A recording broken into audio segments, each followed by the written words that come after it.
and simulation tools that I think could be useful for several projects. And then we have a pitch session for introducing the posters.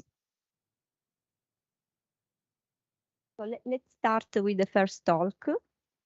A framework for a portable and high configurable testbed for experimenting next generation wireless access networks.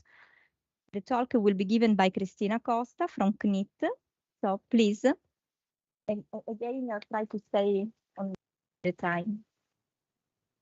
Okay, thank you, Ilenia. As Ilenia introduced me, my name is Cristina Costa, and I am a researcher at the Smart and Secure Networks National Lab from CNIT. I will present some work in progress that we are doing for the Net for Future project. The goal that we had was to facilitate the setup of testbed on various focused on various technology. So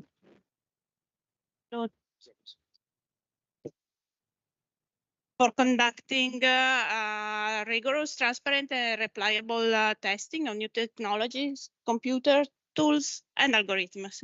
The idea was to have a small scale testbed so that researchers can be able to identify potential issues and allow to evaluate the feasibility, cost, potential problems in a controlled environment and in a small environment before to scale up to bigger infrastructure.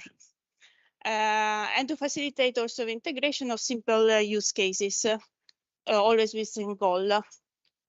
So the driving principles that we set for us was first to speed up the deployment, and this with a methodology that could go well with various technologies.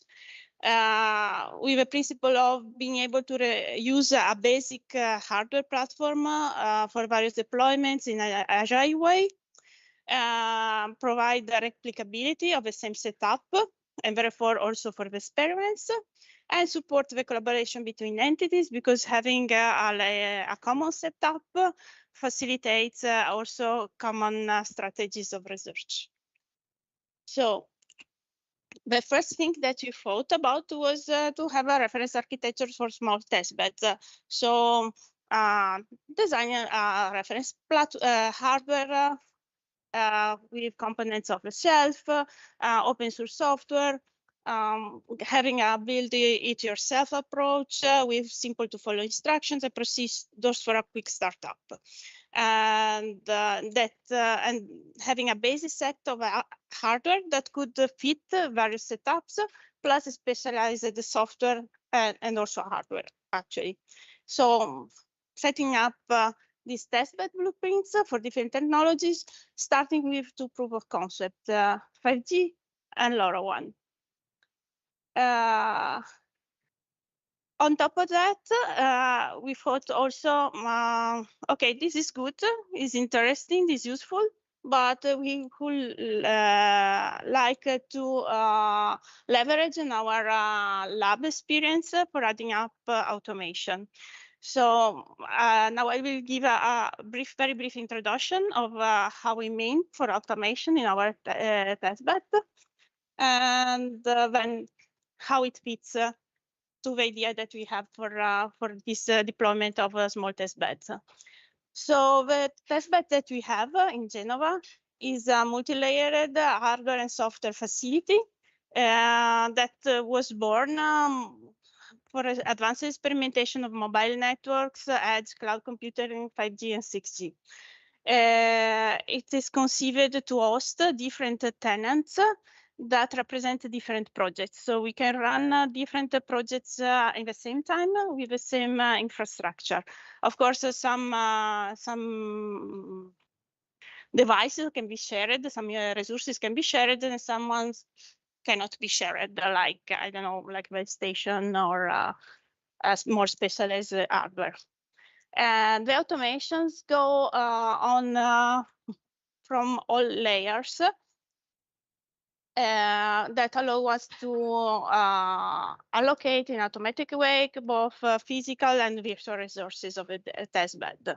So that also, even with a small group of researchers, we can manage quite complicated setup. We integrated both special purpose equipment, but also more general passport hardware, software, for example, that manage virtual environment. So the thinking it as layers. The first layer is the metal as a service layer. We developed a software, the MetaCL, that based leveraging on other open source softwares like the MAS, allows us to take the bare metal and install all the basic software components from the operating systems and all the setups. Then on this layer, there is another layer that is the infrastructure as a layer, testbed layer. That is the one where we also deploy in automatic way all the virtual management software that is needed for virtualize the resources and manage them. And this could be like, for example, virtual networks, virtual machines, containers. So we can leverage to a variety of software that we decide when we deploy this layer. And then finally, the platform as a service layer, that is the higher level part. You see here that is like a matrix. This is because we have different zones. One zone is a lab, but we can split it also in another lab, and it makes another zone. And the other side of the layer, the higher layer, is the division by projects. We create virtual routers and all the virtual networks so that we can have in the same infrastructure more than one project. So how this is possible? We have then these three softwares that we have deployed, developed in our lab, that allows us each of them to work on a different layer. So how does it fit in our idea of a mobile portal testbed? So the idea is to add next to this, this is the hardware topology of our lab, a mobile testbed that can connect from internet to our lab and leverage on the management software that is already installed in our lab for deploying the same virtual infrastructure that it was deployed in our hardware, also remotely. So if we have instructions, let's say, on how to deploy it, it can be done without no touch nearly. Okay, so so the idea is maybe I will to have a small testbed that we know how is done, because you have set up the basic infrastructure that we have decided how it should be for the main hardware components. We have some blueprints, and then the MetaCL and NFCL, that are the two software that we use, can deploy automatically the blueprints on the remote hardware that we have. With a really simplified way, even more simple than following instructions. Okay, so the characteristics of it that we want to focus is to focus on green wireless network. So adding observability tools for energy evaluation. Should be portable, configurable, and designed to access more than one access technology. We focus a lot of mobile as our research, but the idea is to expand it also to other access technologies, for example, IoT, with collaboration, for example, with Illenia. And the idea is based on the blueprint concept. And okay, the other things I think that already went through it. So what we are doing now, okay, we have set up, we are finishing the setup of the basic mobile testbed. We call it mobile testbed because we thought also that the access to internet could be made, for example, with a mobile modem.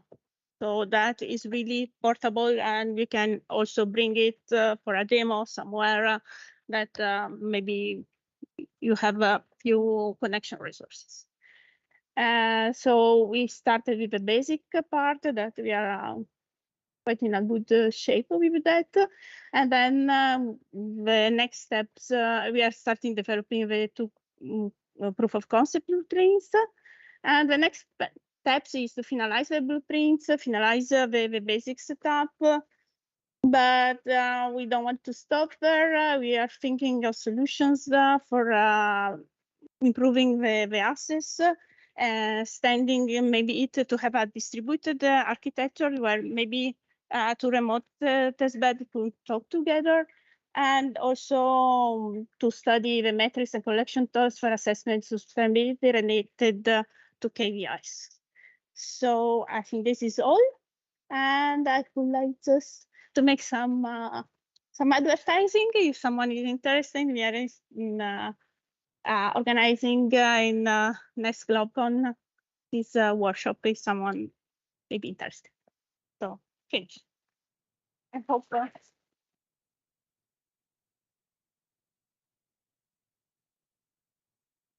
Is there any question?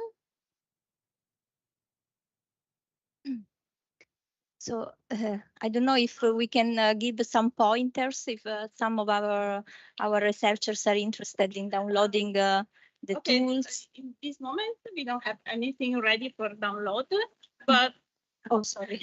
In this moment, we don't have anything ready for download, but if someone is interested, maybe to design a different blueprint or adding a different technology, can contact me, and we can see what we can do together. It would be a pleasure. Okay, thank you. Tina? Okay. Now we move to the second speaker.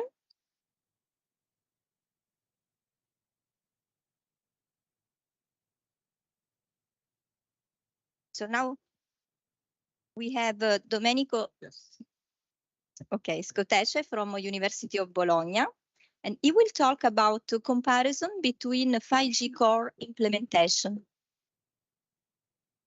Thank you.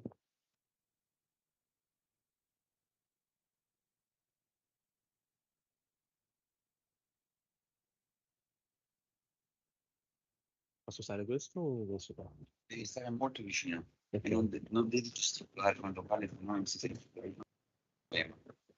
Prova. Vabbè. Meglio questo? Sì, però devi stare molto un po' vicino. curvo. No, allora Va bene. Good morning. Okay, vabbè. Okay. I'm Domenico Scotece from University of Bologna. I'm a RTDA, computer science department DC in Bologna. This work is just preliminary benchmark of the most common open source 5G core network implementation. The most common implementation are Open Air Interface, Open 5GS, and Free 5GC. We draw some qualitative conclusion. For instance, as you can see in this table, the only one implementation that has implementation of the core network, implementation of the RAN, implementation of the user equipment is Open Air Interface. Okay. And Open5GS and Free 5GC leverage URAN simulator, okay, in order to simulate at the same time the run and the user equipment. Later I can show you which network service each implementation has, but move to the virtualization and to the deployment. We use Docker Compose to deploy OpenAir interface. All Docker are official, okay? But it's not OpenAir interface does not have at this stage Kubernetes support. Okay, they has only the Helm chart, but they don't have a script for deployment in Kubernetes. Instead, Open5GS and Free 5GC as an implementation that could be implemented via Kubernetes. Okay, it's not official, but you can see there the pointers for Open5GS and Free 5GC if you want to try to implement with Kubernetes. This is some details. OpenAir interface is written in C and C++. In particular, the core network is written in C++, and the user equipment and the run is written in C language. The same is true for Open5GS. Instead, Free 5GC is written in Go language. It's important to note that the only one that uses a MySQL database is OpenAir interface. Open5GS and Free 5GC uses a NoSQL DB. In this case, MongoDB. Okay. And another point is important. Open5GS is up to release 70. Okay. This is a list of network services in the core that are implemented in this release. Here is important to note that the only one that implement the N3EWF, I don't know if you know what is it, is a particular function in the core that allow the communication with the core with the no 3GPP compliant devices, like LoRa. Okay, the only one that implemented that modus is Free 5GC. Okay.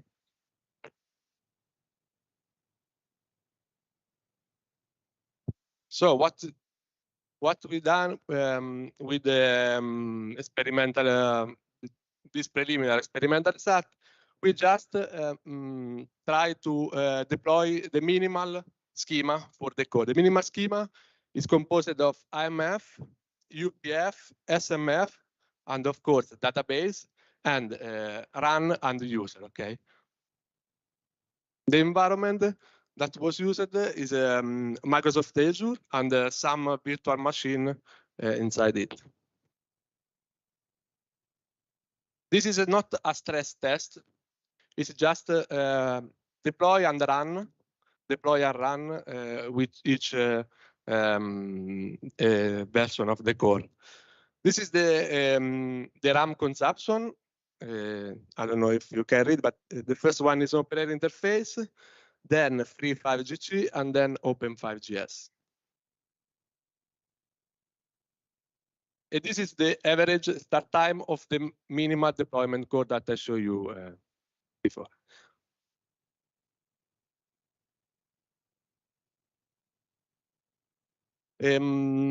This is a work that is another project that I've been involved in the last month. The project is about an implementation of a new network service in the core. So the idea is to share with you some knowledge on implementation of a new network service in the core. This is a simple way to run the network core of about the OpenAir interface. You can use the script that are in the GitLab source, okay? And in the GitLab source, you you can see that there are different deployment schema, minimal, basic, and so on.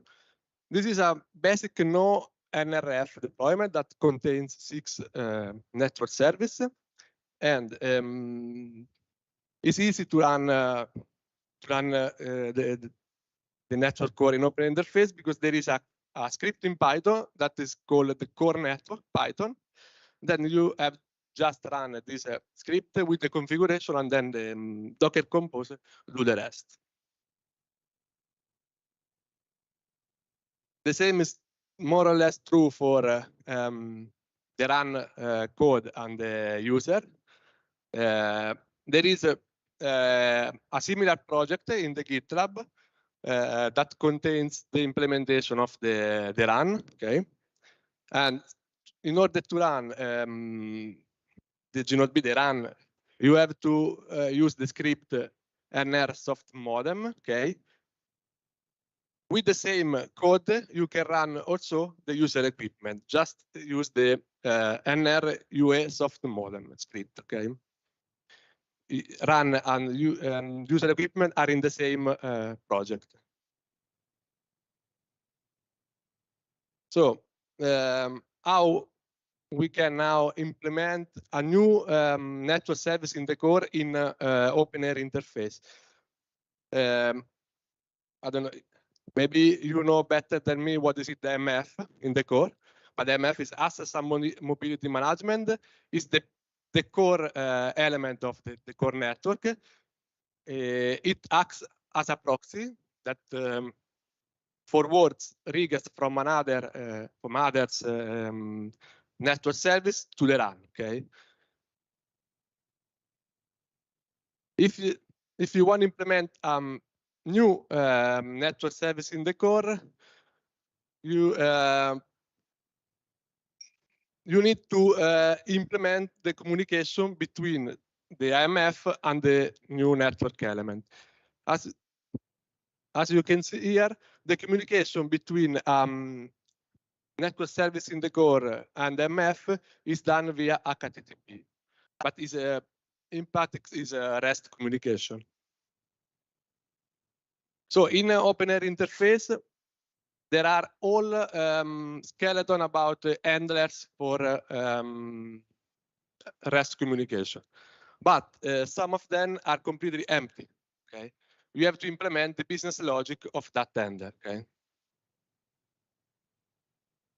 Instead, the communication between IMF and RUN is done via NGAP protocol. NGAP is an application protocol, application layer protocols over SCTP socket. Okay. Here, the situation is not good because there are all skeleton that are completely compliant with the 3GPP, but most of them are empty. For example, in open interface. For example, the endover handler is completely empty. You have to implement it. Okay. So if you want to implement a new network service in the core, you have to complete the communication between network service and MF, and then you have to complete the communication between MF to the run. Okay. Okay. What are doing now? We are working on 2 directions. In one end, we are starting collaboration with team in a super project. In particular, the use case 1 and use case 2. The idea is to implement R apps and X apps in Open Run environment.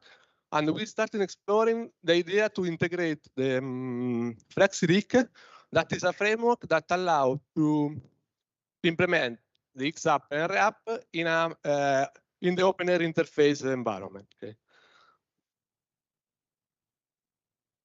And on the other hand, in our group, we are working on TSN, is time-sensitive network protocol.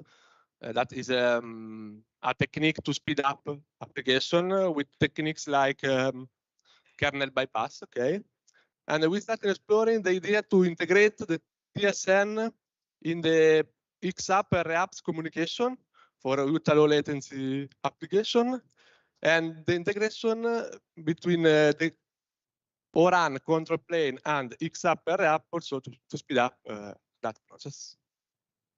Okay, thank you.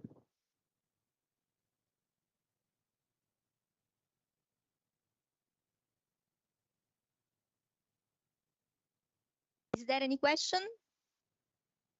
Please.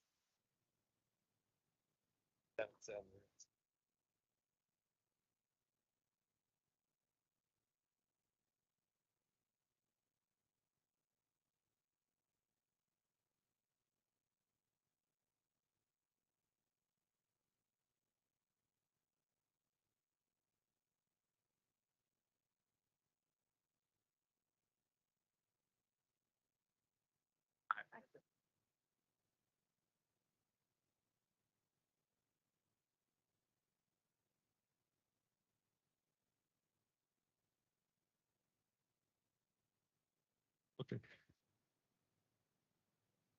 So, from your presentation, it would seem like OpenAir interface is the most, let's say, feature packed option, but also it has let's say, a reputation for being kind of brittle, kind of fragile to configure and to maintain. So is that your experience as well? So what is the overhead, the time that you spent with trial and error before you get to a configuration that works properly?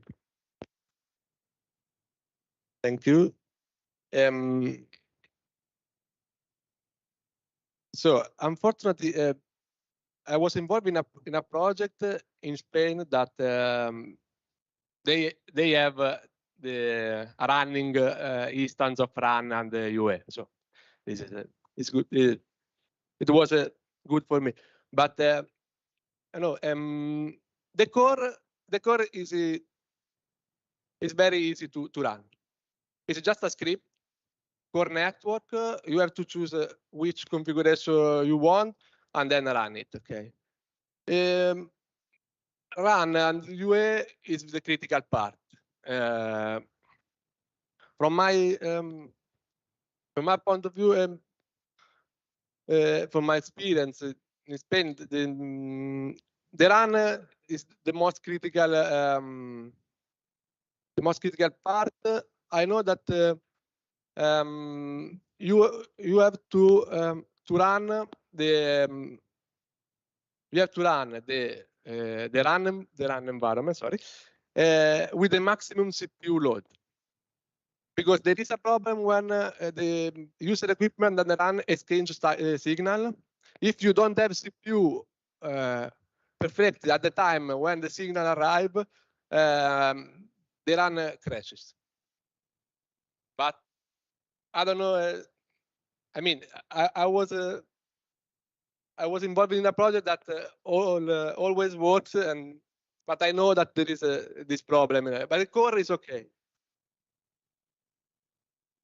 Yes. Prova. Grazie.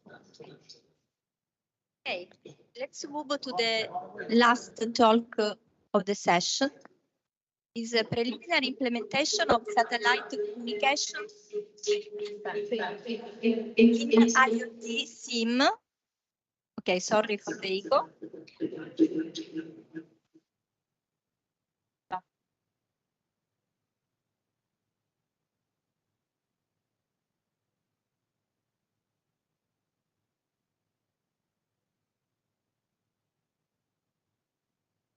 Okay, so the speaker is Giovanni Grieco from Politecnico di Bari.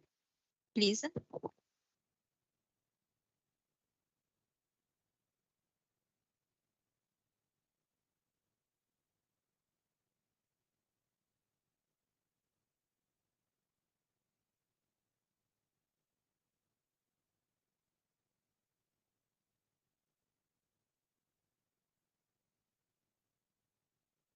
Okay, can you hear me? Okay.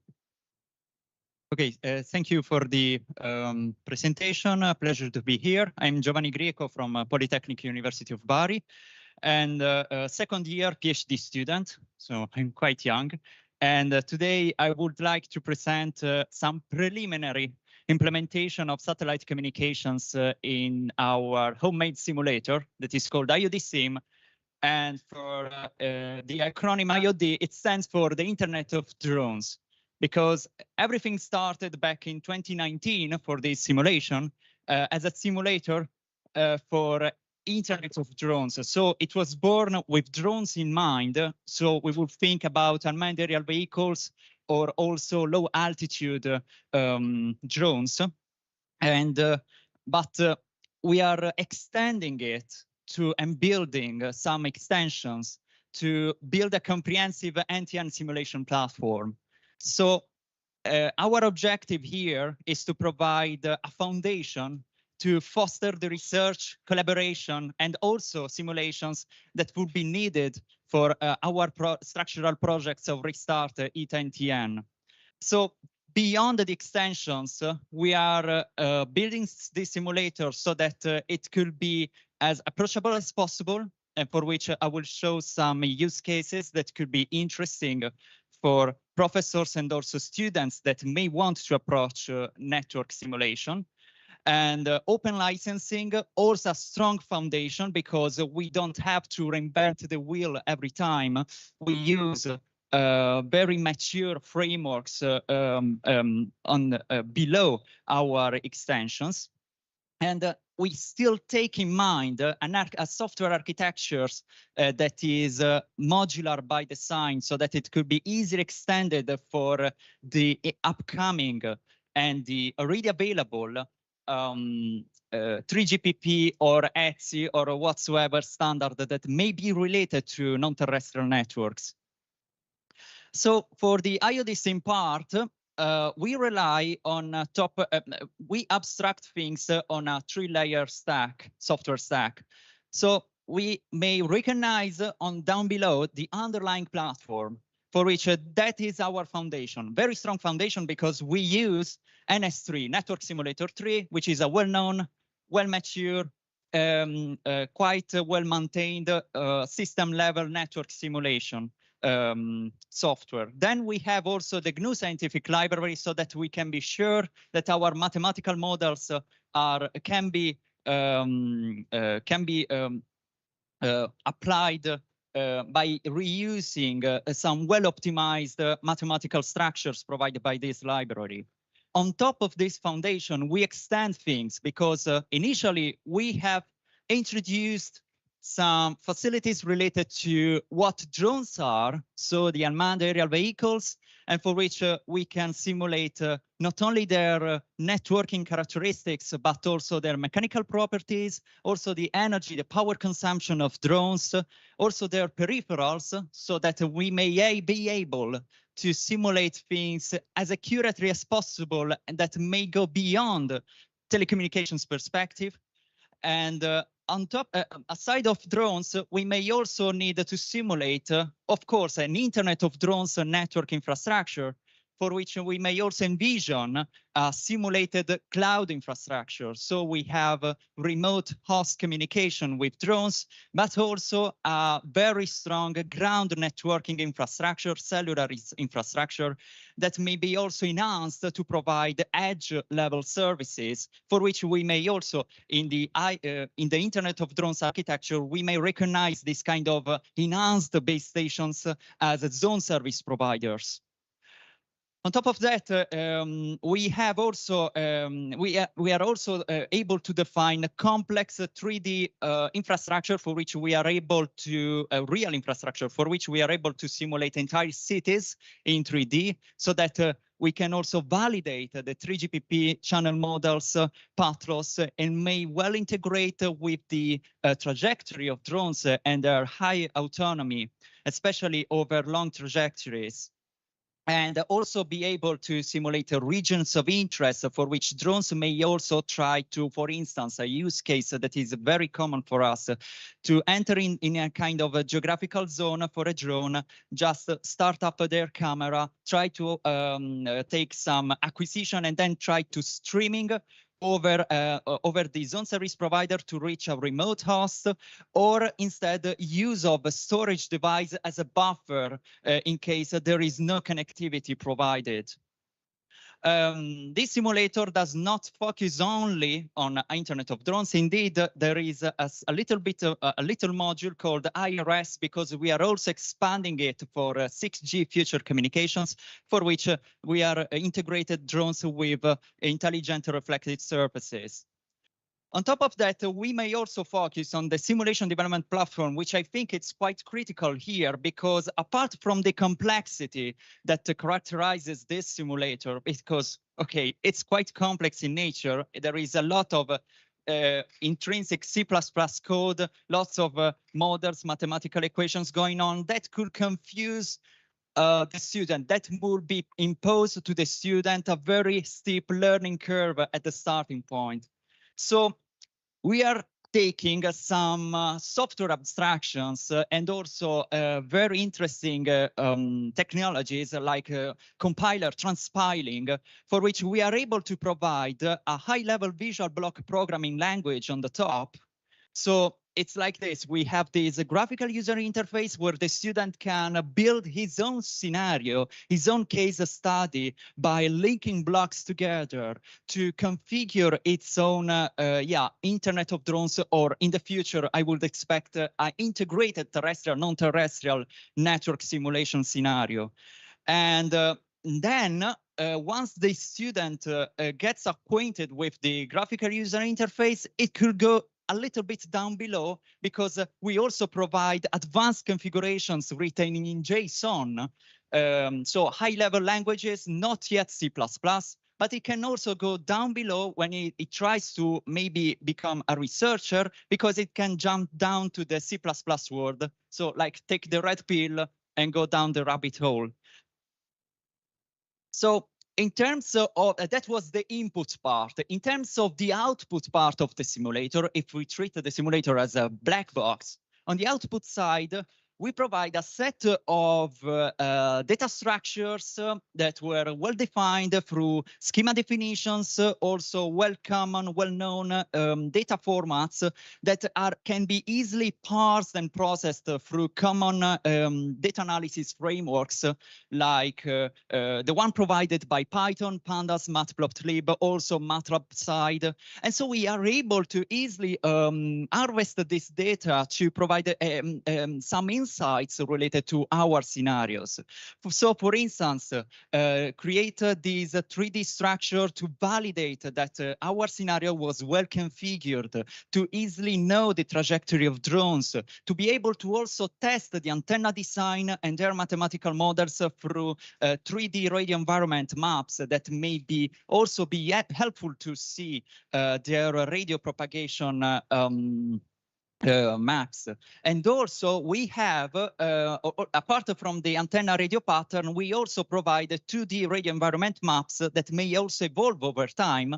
For each, for example, here we were just testing the circular trajectory of a drone that was doing a field layer relaying through with the IRS with ground users down below on the bottom right of the figure, for which they couldn't have a stronger SINR at first with a cellular LTE node B, but then with thanks to this node and its IRS, we are able to improve the SINR to these ground users. So, of course, we want to go beyond UAVs, as I said in the title. So what do we need? If we focus only on low altitude unmanned aerial vehicles, the next step is to focus not only on the tropospheric flight, but also on stratospheric flights, so 20 kilometers beyond. We have the high altitude platforms and also satellites that could be low Earth orbit or geostationary. So we are implementing everything all together, and we also provide we are providing new mobility models that may reflect these newer use cases. Of course, we also have to take into account the 3GPP standards, for which for this presentation, we have implemented the TR 38811. And this was, of course, thanks to a very fruitful collaboration with the University of Padua, for example. So in terms of the geographic mobility models, we are focused not only on providing the facilities to be able to assign to drones to high altitude platforms, to buildings, geographic coordinates instead of a plain Cartesian one, but also be able so that the user can easily approach the simulator by taking into account the terrestrial conditions of communications. And in fact, our vision that is a work in progress still, but is to design the trajectory of drone like the user would be, or like the student would be on Google Maps. So just trace the path, and you will get the series of coordinates for which we have the for this scenario a high altitude platform that would go from the north of Europe down to Central Africa. Near the equator, and then go back to the north of Europe. This was just a preliminary end-to-end scenario to test and validate the results obtained from this preliminary implementation of things. So we have this high altitude platform, a geostationary satellite with the same coordinates of the Eutelsat 5 West-B, so quite real use case. The high altitude platforms follows this red trajectory with a constant speed of 24 meters per second. So with these things taken into account, our preliminary results over time. Oh, okay, sorry. Yeah, I will just conclude, sorry. Our preliminary results is to just validate this implementation. And indeed, all these results, the SNR over time, SNR over distance, and also SNR at different frequencies, these are quite comparable with the 3GPP standard expected results. So this can be pretty much, we could say that this implementation is compliant with the 3GPP 38811 standard. So in conclusion, okay, we did this as a preliminary implementation. In the future, and we hope to foster here collaboration, is to implement non-stationary satellite orbits also for low Earth orbits. And also in the future, our vision is to be able to simulate end-to-end full stack communications. Thank you. Okay, thank you, Giovanni. Quick question, please.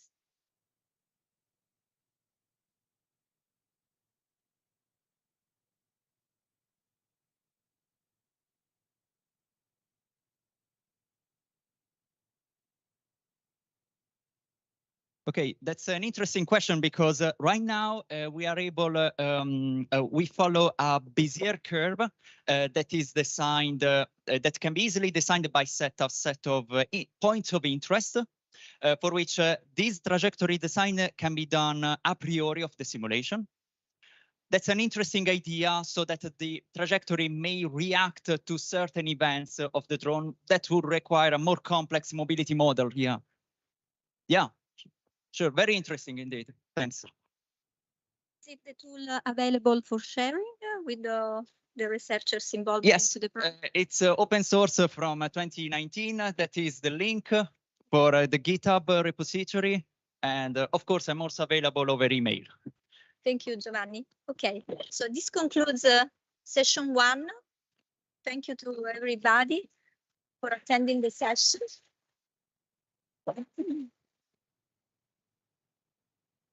And we now have the pitch session. We are not ready. Just okay. So actually, the idea is introducing the posters. So we will call the authors of the posters, and they will just have a couple of minutes. And then at the end of the session, we have the time to have additional information attending the poster session.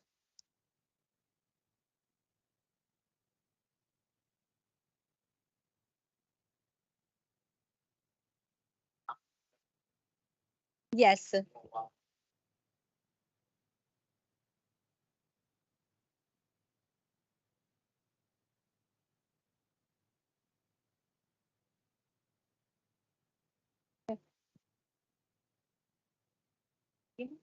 Il primo sei tu, Davide.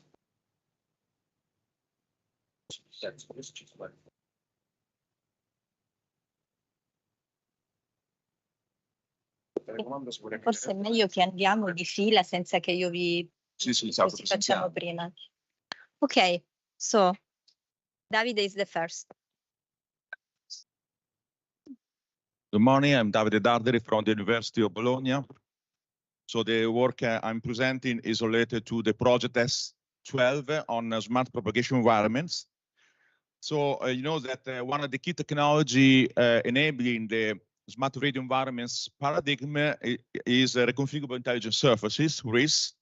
You know that you can deploy RIS in order to improve the coverage, in order to model the propagation behavior, and then, for instance, extend the coverage in non-line of sight conditions, so on and so forth. But there is also some disadvantages. For instance, they are not fully passive, so you need to power supply them somehow. You need dedicated control channel in order to control the RIS, so the communication between the base station and the RIS. You need to estimate the channel, so basically they are not transparent to the wireless protocol. And so for some application, our RIS really a low-cost solution. So in order to answer to this question, so is it possible to design a RIS, which actually non-reconfigurable intelligent surface, in such a way the reflection capability of the RIS depends on the signal impinging the RIS, not on the configuration of the RIS. So the answer is yes, and by means of, okay, by means of the introduction of MetaPrism, which is our frequency selective metasurfaces combined with OFDM and FMCW signals in order to enable communication and localization in non-line of sight conditions. So if you want to see more details, please come to the poster or also the coffee included.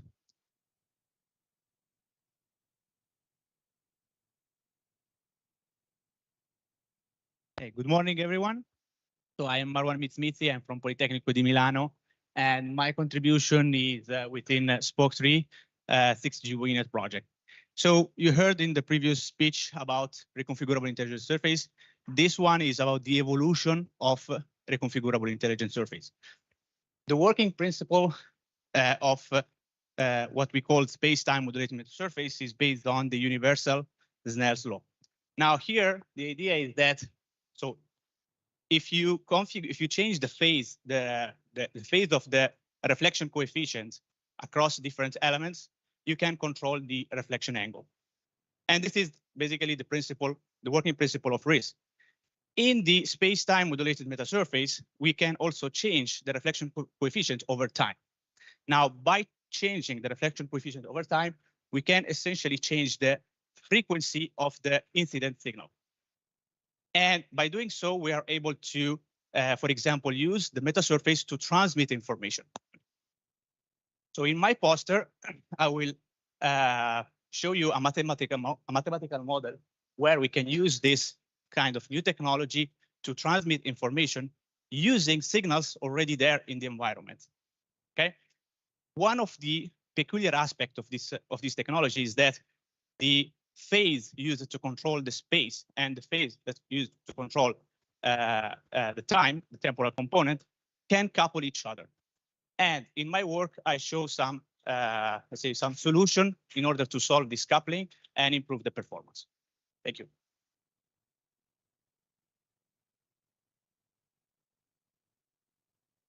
Thank you, Marwan. I continue the series from Politecnico di Milano, but again, we come back to structured project 12, Smart Radio Environment, and I'm Maurizio Magarini, and this is a joint poster with my colleague Dario Tagliaferri that will follow me.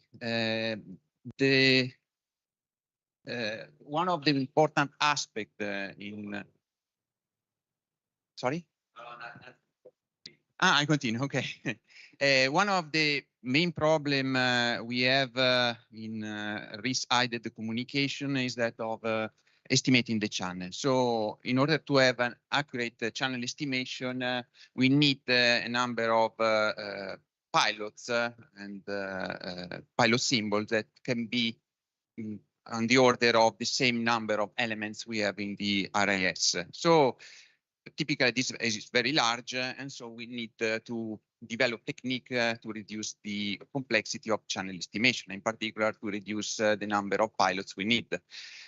In this work, in this first part of the work, we rely on the channel correlation that exists when we have sub lambda spacing, wavelength spacing, in order to find the important dimensions. So typically, this is a reduced space channel estimation, and you have an idea of what happens on the plot on the right. And the main idea is to find a set of bases that are orthogonal, that are relevant, and on the basis of this knowledge, we can transmit in pilots only in this dimension.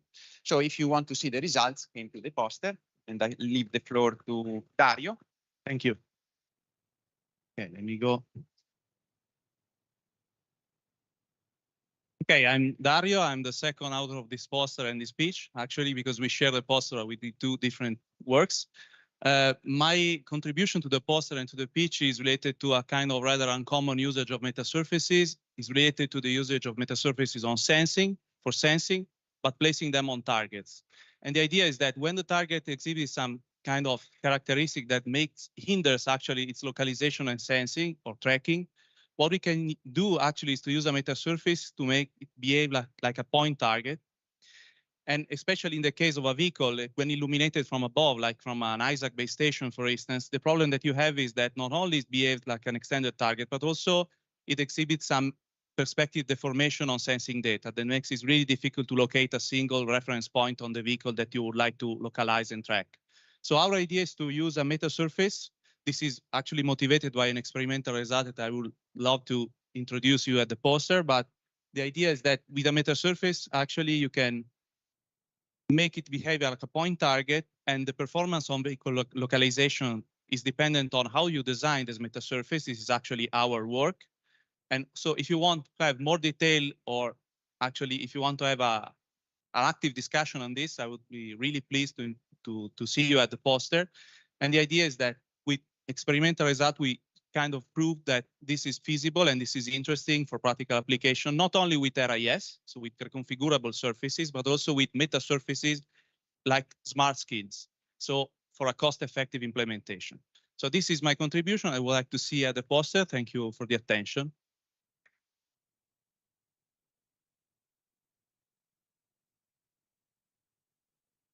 Morning, everyone. I'm Antonella Maria Loconce. I'm a researcher at Politecnico di Bari, and the work that I'm presenting today is about a conventional technology for the construction of antennas for the Restart project, and employing the substrate integrated backlight technology. So for proposing an antenna that is high gain and high directivity, but with low losses, we are proposing a structure with air instead of part of the dielectric in the substrate. This is the setup of the antenna that we propose. That is a double layer antenna, taking into account the waveguides that feeds the cavity, and then there is the radiating slots. This allows to obtain good results because we obtain the large bandwidth in about 10 gigahertz at a central frequency of 60 gigahertz. But this technology can be scaled to the frequencies that are useful for the project, around 26 gigahertz. We obtain a good gain of about 13 dBs. And if we compare this technology with the traditional diffusion bonding technology in case of total metal antennas, we see a good comparison. So this technology is promising, and we are planning to develop bigger antennas, for example, 8x8 slot radiating antennas. Okay.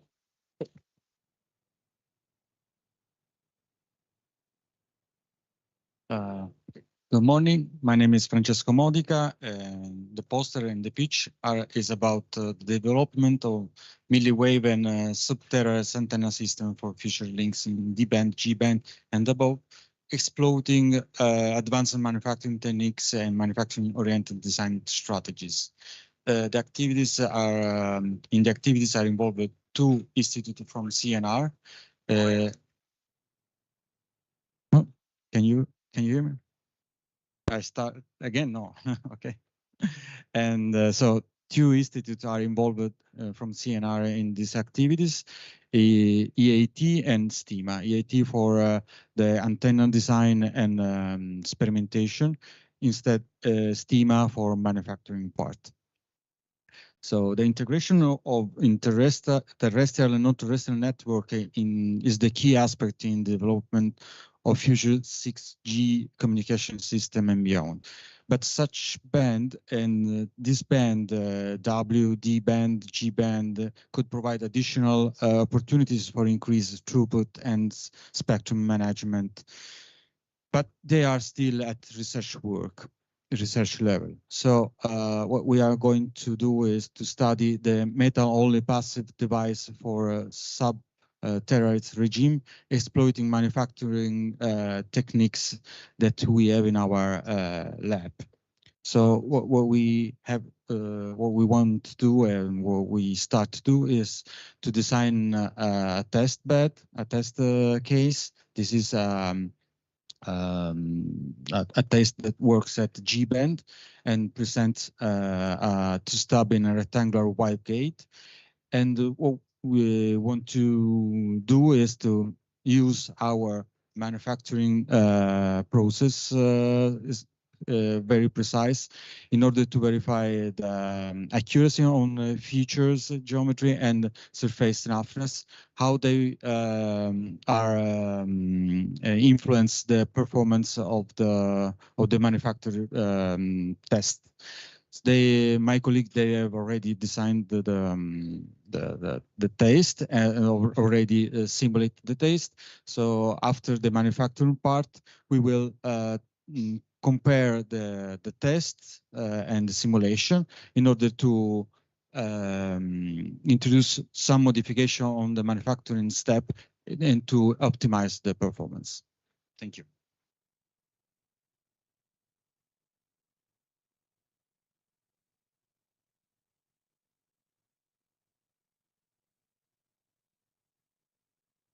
Good morning, everyone. I'm Andrea Garzia of Fondazione. I'm Andrea Garzia from Fondazione Ugo Bordoni. Our work is on coexistence scenarios on 28 gigahertz.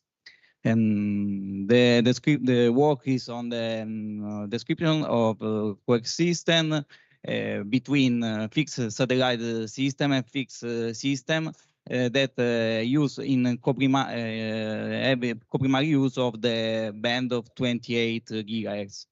The study of coexistence condition is important to guarantee a protection of both free satellite system in branch of uplink in this case and fixed system. In Fondazione Bordoni, we are developing a methodology to guarantee the protection of both free satellite system and fixed system. And now we are developed a methodology and software to evaluate only the protection to fixed system. We are implementing this software, and our preliminary results are disposable on the poster with the description of the methodology applied. It's all.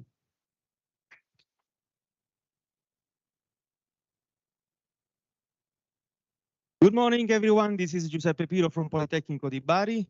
Is this the last speech, right? So, okay.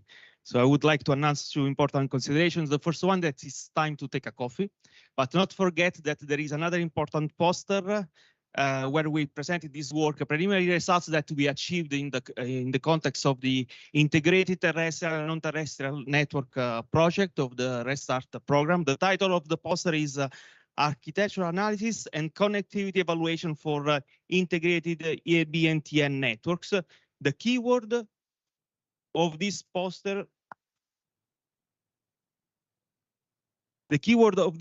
is that we try to evaluate the performance of this emerging technology that is the integrated access backhaul, that is under standardization for terrestrial networks, but it is not considered for non-terrestrial networks. So we start the evaluating the performance of this emerging technology in the context of non-terrestrial network, starting from the link level analysis and including also some preliminary results from the system level perspective.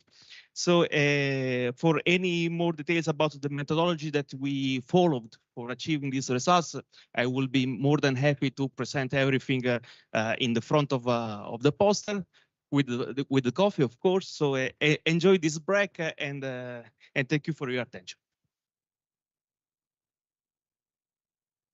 Okay, so this also concludes the pitch session, and let's move to the poster and demo room. Thanks again.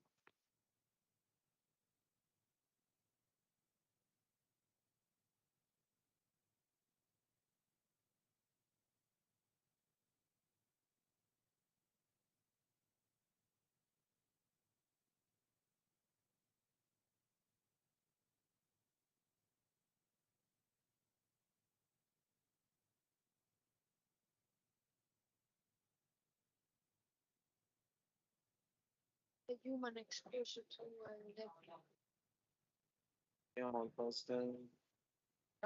Andrea Garzia, Paolo Garzia.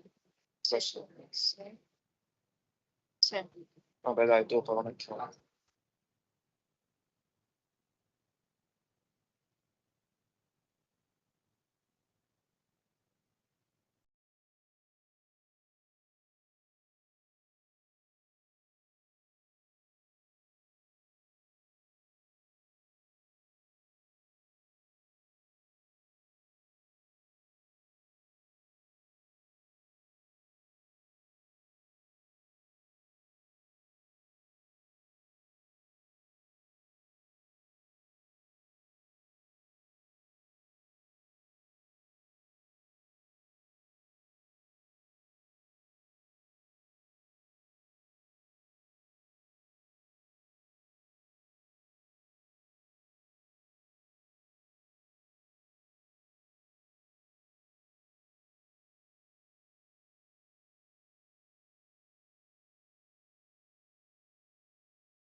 Okay, we start.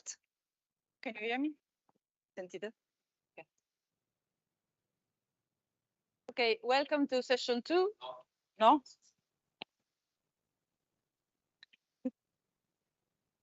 Okay, now you can hear me. Okay, thank you. Welcome to session 2 about wireless technologies and networks. Wireless, as all of us know, is one of the main assets of the current and the future telecommunication networks. We got in this session actually a lot of submissions, and we were obliged to split the session in 2. So 7 presentations will be given here. The other 7 we have already seen in the poster session. And in this session, we will see actually many aspects of wireless technology, starting from propagation to channel models to RAN to the edge computing and application layer. So we start with the first presentation from Andrea Garcia from Fondazione Ugo Bordoni, Francesca Lodato from University of Napoli Federico II. She's online. Thank you. Okay. And they are going to present an important issue that is related to the electromagnetic field exposure. So they will present us a couple of wireless tools to be able to measure the electromagnetic environment effect. Thank you, please. Good morning, everyone. This work is a collaboration between Fondazione Ugo Bordoni and Università di Napoli, and a part of a work collaboration with also Vodafone and CNR. This work is for Restart Sport 3 Session 6 Work Package 1. The evaluation of EMF exposure sustainability with new wireless technologies is a key issue for a correct risk assessment of human and environment. Numerical method softwares are developed for evaluation of E-field, E-received field, and then can be used for radio coverage, and then for the explore of the sustainability of new installation of 5G new radio. The aim of this work is qualitative comparison between the following numerical simulation software: software of Hub Harmonica and software of Università di Napoli Exact Radar. The topics are the following, with the description of modus operandi and scenario, then the description of 2 harmonic and 2 exact radar, common scenarios, and comparative results with comments and work in progress. The first part is modus operandi. In the 3.7 GHz intercomparison is a preliminary step for the comparison activity of the 26 GHz system. This comparison is based on the numerical results in terms of simulated E-field cumulative data graph in the form of cumulative distribution function of percentile from 50 to 99. And then the next part that is described in this work is the comparison of selected point of the map.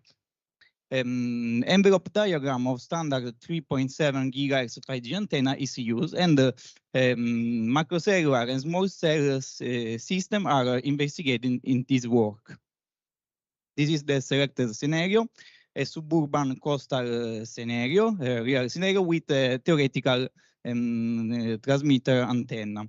The building are described in the table with hide information and composition.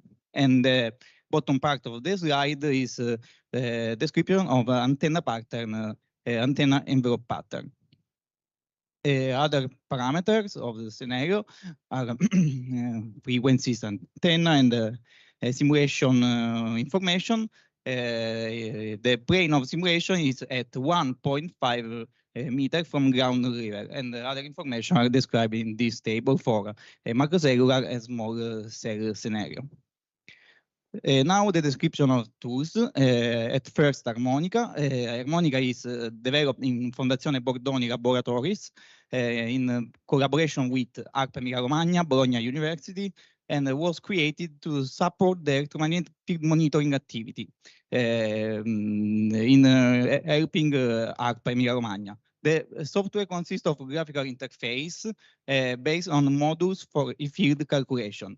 Software has been designed only for Windows, and the results are in graphical form or numerical form. Harmonica can be used for simulation in mobile system from 2G, 3G, fixed link, and then now on 3.7 gigahertz and next fusion 26 gigahertz. Antenna envelope are described in the bottom of the of the slide, like example. Output are in the form of color, scale of color of field received in different point of the map. Scenario, there are two types of scenarios, scenario free space and scenario ray tracing, with distribution, irregular distribution of field due to the presence of building and the reflection and diffraction and refraction. Another visualization is the distinction of area of coverage and not coverage area. Particular information about harmonica is that it's impossible to use geographical arithmetic information of the map, but it's only possible to create a building manually using a layer map without any other information. The next part of simulation, next part of presentation, is the description of X-Radar tool from Francesca Laudato, and I hand the floor to her. Good morning to everyone. In this part of presentation, I will introduce the main features and functionalities of Exact, that is the other tool used for the comparison of the electromagnetic fields level in the selected scenario. Exact is a ray tracing tool used for the prediction of electromagnetic field levels in an urban environment. It was created in the 19th by Unina Research Group in collaboration with Ericsson, and the aim of this software was to study radio coverage. It is based on the vertical plane launch technique. In fact, the three-dimensional scenario is scanned by means of a plane, as it is also shown at the bottom of the slide, the XY plane, that is the horizontal plane, and the vertical plane, that is the plane identified by the z-axis and the ray directions. The area that is directly illuminated by the antenna is divided in angular sectors that are called the angsole, and the width of each angsole depends on the selected resolution. Finally, the scansion of the scenario is made by analyzing the elements, such as walls or vertices, that are present in the angsole. The main input of Exact tool are here illustrated, in particular buildings that are described as prisms, the scene planimetry that is also accounted for, and the antenna description that is provided by means of its position and altitude, radiated power, polarization, and three-dimensional radiation diagram. Buildings, roofs, and walls, relative permittivity and conductivity are also taken into account.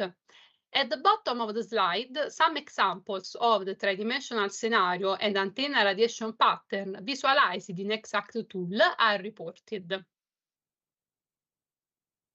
Finally, the field that is evaluated in each point of the output grid is formed by the contribution of direct, reflected, and diffracted field.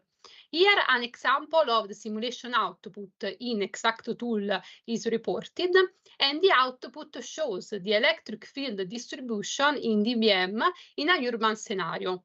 Other possible outcomes of the tool are indoor coverage prediction, evaluation of best server, and power density distribution. So, to sum up the main differences of Harmonica and Exact, it is possible to say that both tools allow to perform analysis of volume of respect, free space analysis, and ray tracing analysis, taking into account electromagnetic waves interaction with the surrounding environment.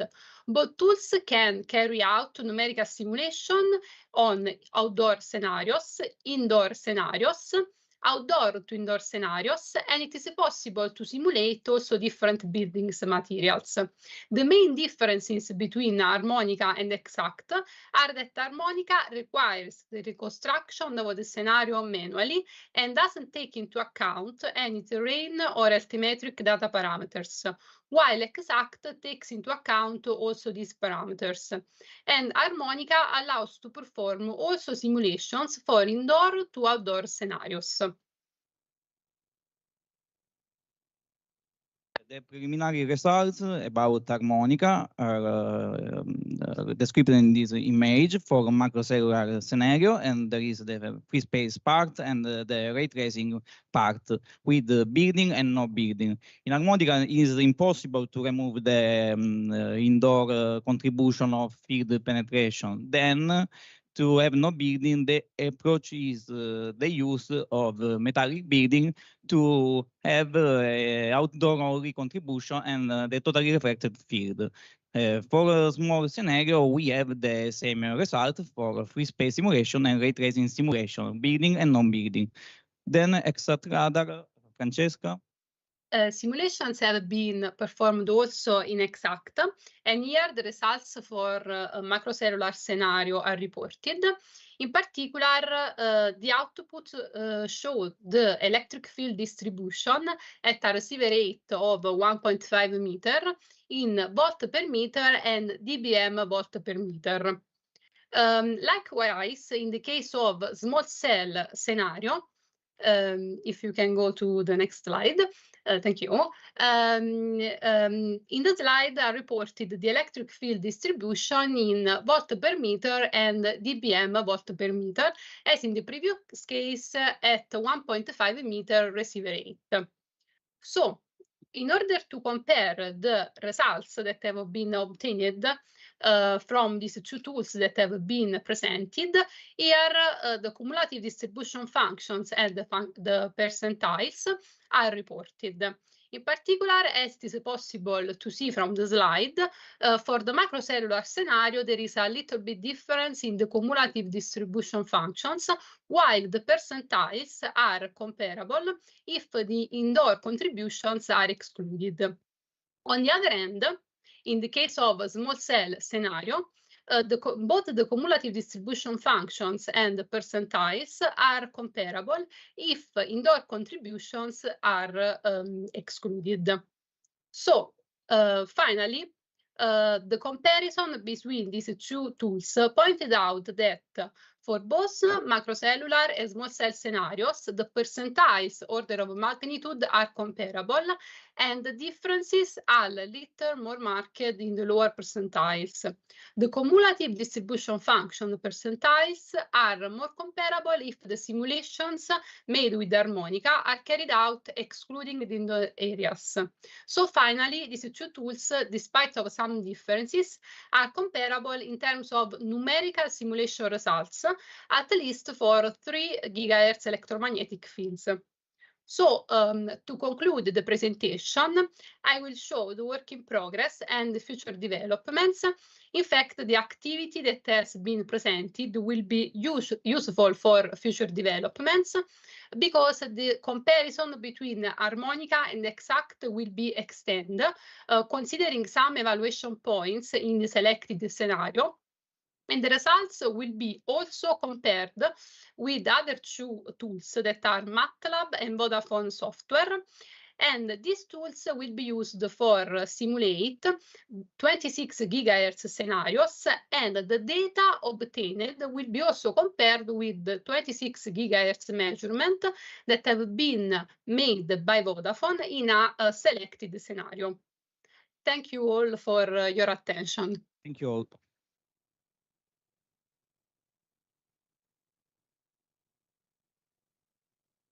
Presentation. Is there any question from the audience?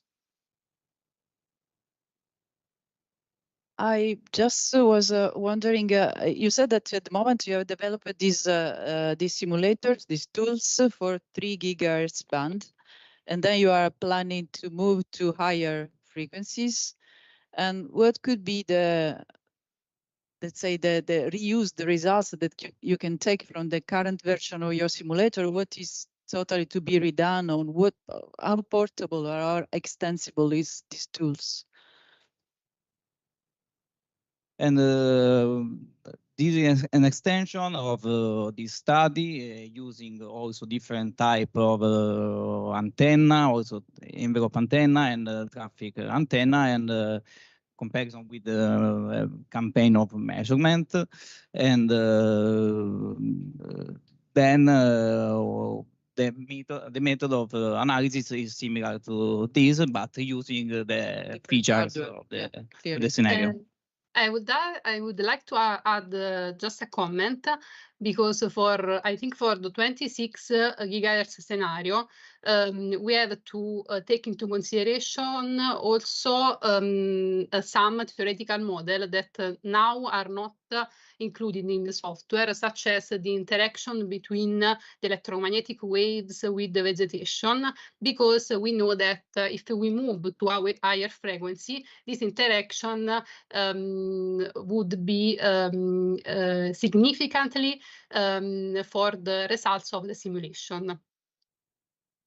Thanks. Just you are working on, you said it is in progress, the sort of validation of these tools by selecting some real point.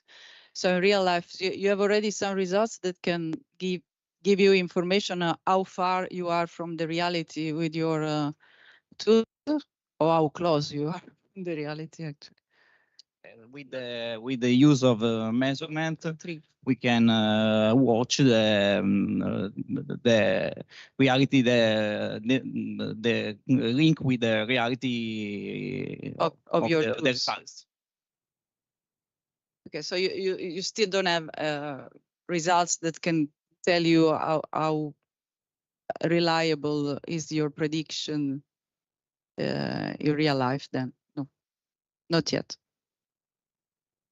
In the case of Exact, the tool has already been tested in the case of some real measurement, and the results of the simulation are not so far from real measurement. But of course, we have to take more simulation to validate the reliability of the simulation's results. Okay, thank you very much. For harmonica is important comparative result, because the scenario is a simple scenario with a plan with the building design using only polygons and not the real map. Yeah. With the comparative results, it's possible to have confirm of the results. Perfect. Thank you very much. Thanks again. So we move to the second presentation. It is given by Saira Bana from CNR. Sarah will present a talk about exploring the potential of federated learning and generative models for channel modeling in 6G non-terrestrial networks. So we move again to high frequencies, I guess, and especially she will look at the air-to-ground channel model. That is one important and critical issue when we look at non-terrestrial networks. The idea, as far as I see, is to try, I continue to speak while is to try to find the generalized model, right, for to be applied in different contexts for air to ground. No, I try to to see something. Thank you.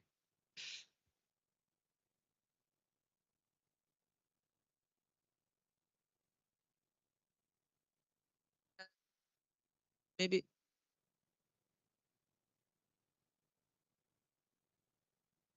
Was not there? Ah, okay. Okay. So since many of us actually work on wireless technologies, I ask you to be more interactive in the session and ask questions to the speakers.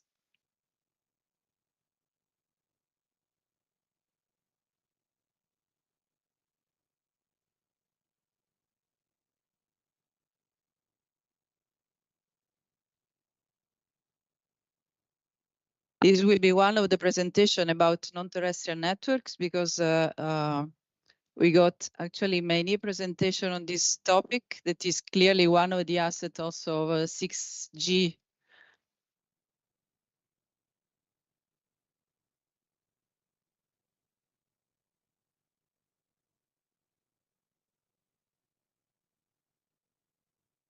Ah, okay.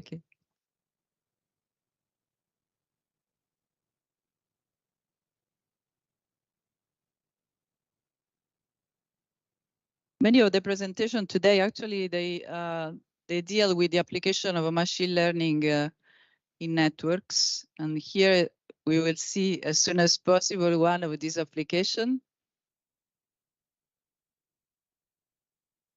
It again is one of the topic of 6G, the mixture of AI with networks.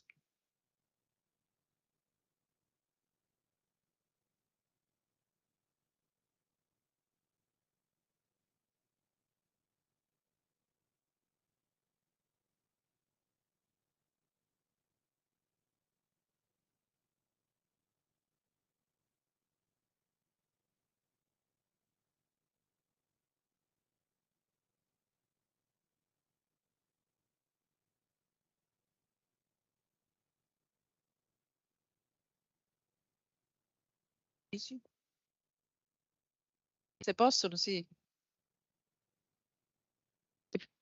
È possibile andare a quella successiva se è complicato questo? No? Ci siamo?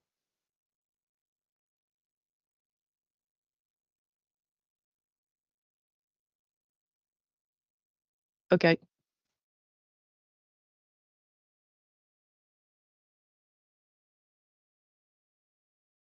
Ok.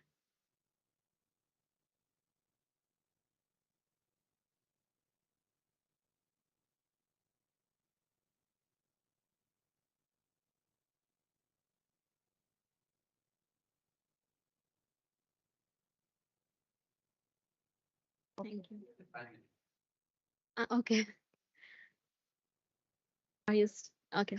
Hello, everyone. My name is Saira Vano, and I'm a PhD student at University of Pisa. And I am also doing my research with the Institute of Information Science and Technology, CNR Pisa.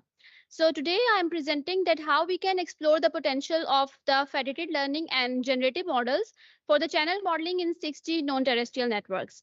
In this regard, I will briefly introduce the research objective of this work, that how we can use these two concepts, and some little bit background information about the non-terrestrial networks and the channel modeling, the methodology that we use to use these concepts in our work, some preliminary results, and finally the conclusion and the how we can proceed this work further.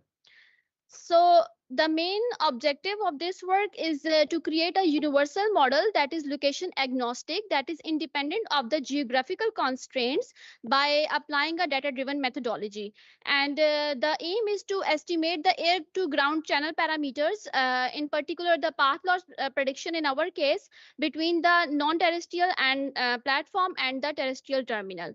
So before going into further details that how we are performing this, this is just a little brief introduction of the non-terrestrial networks, that they are consisting of the spaceborne or the airborne platforms that includes the unmanned aerial vehicles, drones, high altitude platforms, and LEO constellations. And we know that the 6G research is focused on the development of these non-terrestrial networks in order to provide the ubiquitous and high global coverage, because there are still areas that are not well connected, or where the deployment of the terrestrial, where the deployment of the infrastructure is costly or is not feasible.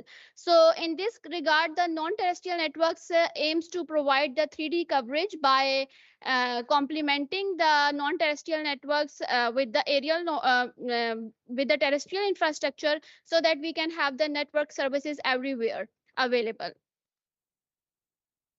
And the channel modeling that we know is that we use the channel modeling to mathematically represent the environmental factors that can affect the signal as it transmits from the transmitter to the receiver. And it also helps us to predict and analyze the behavior of the radio channel, and also aid to design and implement the optimization of the wireless networks before the actual deployment. So traditionally, we use the statistical channel models, but they can produce the random instances of these channel parameters, but they are based on the physical considerations and the field measurements, and they require the extensive expertise. Also, the other challenge that we have with these statistical models is that it is not easy to build them for the non-terrestrial networks due to various reasons, such as we have the distance problem, like the UAVs or the drones are at a certain height and they have a distance from the terrestrial infrastructure. Secondly, we have the line of sight and low line of sight conditions due to the buildings and attenuation effects. So in this regard, we can use the modern machine learning techniques such as the neural networks for the data-driven channel modeling. However, in which these neural networks, what we do is that we give the input of certain location and then it produces the channel parameters of that specific geographical location. But we have the interest, so we can say it is simply a regression of the training data set. But there is a interest in the models that can broadly represent the channel parameters of, let's say, some general environment. So we do not want the models that are particular to the certain geographical location.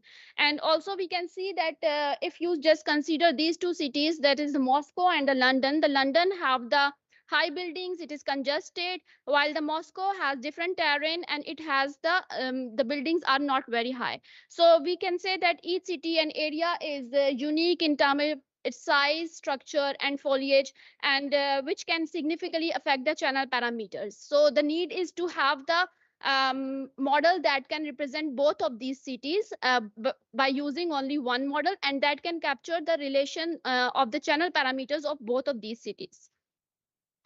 So to solve these, it has not moved there. So to solve this problem, we propose a federated channel modeling system by using the generative neural networks.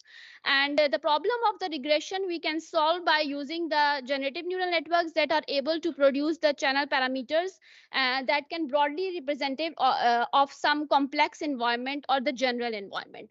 And they work as generative data functions, data models that can learn the data distributions from the of the original data set and generate the realistic patterns from the same distribution and with no prior data analysis. The other model of having the universal model, the other problem of having the universal model is that we propose to use the federated learning in order to create a unified and adaptable model of different cities, and so that the generated neural networks can capture the intricate probabilistic relationships of the channel parameters. And by using the federated learning, we can have a single global model for all of these cities. So before going further, I would just say a few words about the generative neural networks. We know that they are designed to generate the new data samples that is similar to the given training data. And there are two popular generative neural networks, that is the generative adversarial networks and the variational autoencoders. And we are working both of them in our work. So we are using both of them. And the generative adversarial networks are consisting of the generator and the discriminator, in which the generator tries to generate the patterns that looks very realistic, and the job of the discriminator is to distinguish between the real and fake samples. And after some iterations, they get better in their work, so good that the generator is able to produce the samples that are very close to the real samples. And the other one that we are using is the variational autoencoders, and they are consisting of the encoder and decoder architecture. So the encoder compresses the training data set over the latent space. And the main idea is to learn the distribution over this latent space and then to sample from distribution to generate the samples that looks exactly like the real training data set. And the federated learning, we know, is a collaborative approach in which we train the model in the client-server architecture. And the process starts with the fact that the server has an untrained model, and it sends the parameter of this untrained model to all the involved participants that train this model over their private data and share the model parameters back to the central server to make the aggregation and to form the unique and the global model. So how we use these concepts, we propose the following scenario. And as I said earlier, that the main focus is to find the channel parameters, especially the path loss. And for that, we assume that we have the connected UAVs to the cellular base stations, that is the ground G node Bs. And in our proposed scenario, the UVs are acting as the transmitter and the G node Bs are as the receivers. And we are considering two type of G node Bs. The one is the terrestrial that are for the terrestrial users, but can also be used for the non-terrestrial ones, and they are placed at a height of 2 meters. The other one are the specific for these UAVs, and they are located on the rooftop 30 meters above street level. And between the UAVs and the ground terminal, we have considered 3 link states according to the 3GPP requirements. That is the line of sight, no line of sight, or outage when there is no link present between them. So for the generative neural network, we have proposed the following modeling system. It consists of the 2 steps and or 2 components. The first one is the link state predictor that determines that whether it is the line of sight, no line of sight, or outage. And then it produces this information based on the relative position of the UAV and the G node B and the type of G node B that we are using. Then we, according to the link state prediction, we generate the path parameters, and we are generating the path losses, the elevation angles of arrival, and its azimuth and elevation angles of departure, and the absolute propagation delays. And for the federated learning, we initialize each city agent that initiates its own state of the link state predictor and save it locally. And then we also initiate the parameters of the generative neural networks that we are using. As I said, that we are using both the generative adversarial networks and the variational autoencoders, and we train them on the local data and the corresponding link state models. And when the training is complete, we modify the parameters and send back to the central server to form the global model. And this server collects the update from all the participating cities and collecting the information in this global model from all of these participating cities to form, so that it can have the characteristics of Moscow and also of the London. For the preliminary results, we have used the data set that is already available on this link, and they have computed this data set of the channel parameters of the different cities, in which each city have different landscapes and the structures, and so that the channel parameters also have the different characteristics. And they have used the wireless inside ray tracing tool to calculate this data set. And all of these simulations were performed at 28 gigahertz.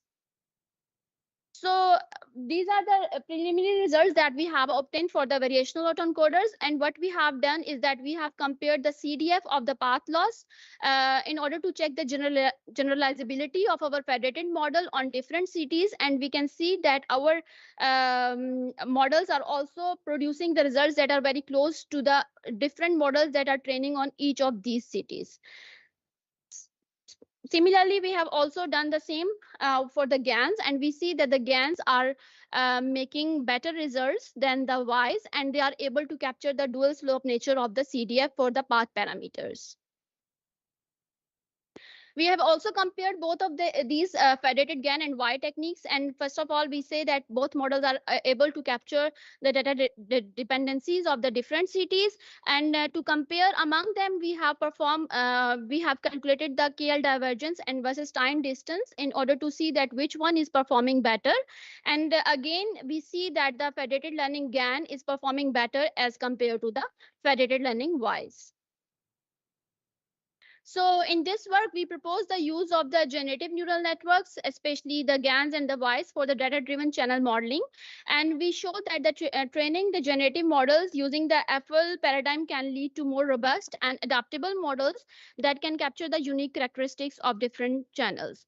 Further, we also shows that the FL and generative models can be the promising technologies that can be used for the channel modeling in non-terrestrial 6G networks, with the additional benefits of having the privacy, decentralization of the training of the models, robustness by capturing the different characteristics, and the scalability. And in the future, we want to improve this system by perturbing the channel parameters with noise, and to recover the original parameters by using these generative neural networks, and to make the system more robust and abrupt to the network changes. Thank you for your attention. Thank you.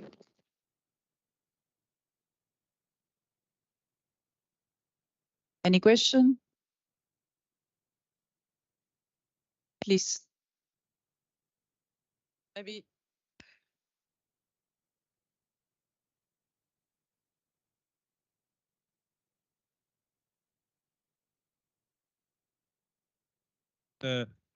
Motion and fading and stuff like that. I see that maybe this is maybe useful when you have a few data and you want to complete them in a meaningful way and then to extract this parameter, or is intended for deployment in a specific area, but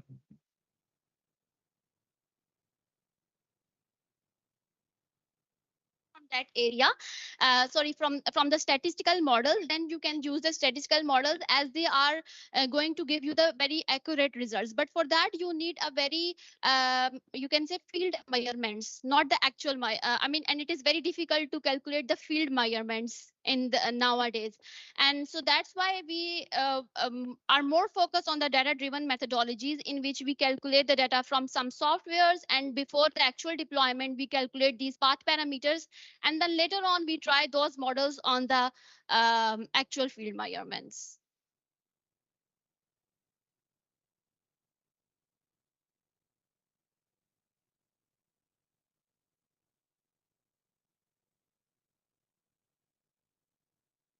generate the channel, or you still use the classical, let's say more classical statistical method with where you also include some correlation, spatial correlation, maybe derived from your model? Have you compared the two approaches? My effort, and after that, when I will get something, I will apply it to the more general, more, you can say, focused stuff, to see that how it works there and how I can improve it further. Thank you. Thank you. And we can pass to the next one. Is Achilles Machumilane from CNR is going to present a paper about loss estimation in non-stationary multi-channel non-terrestrial networks with reinforcement learning and generative models. So it's again an application of generative models in the NTN environment. This time to predict the line of sight visibility.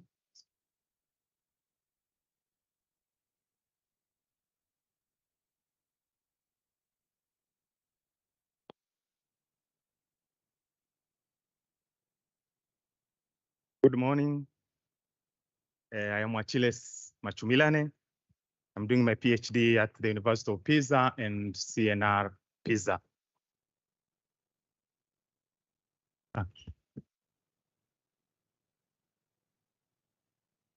I welcome you to this presentation, in which I will present the methodology to estimate the line of sight. We're using reinforcement learning and generative models in non-stationary, multi-link, non-terrestrial networks. So the basic idea is that we want to use machine learning or reinforcement learning to estimate the line of sight probability, and to be able to choose the best link that we can use to transmit dynamically as the change, the network parameters changes.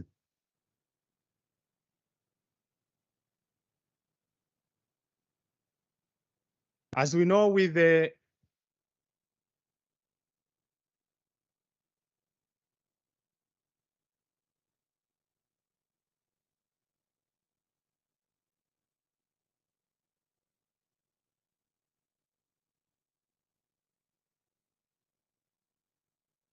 Yes. Okay.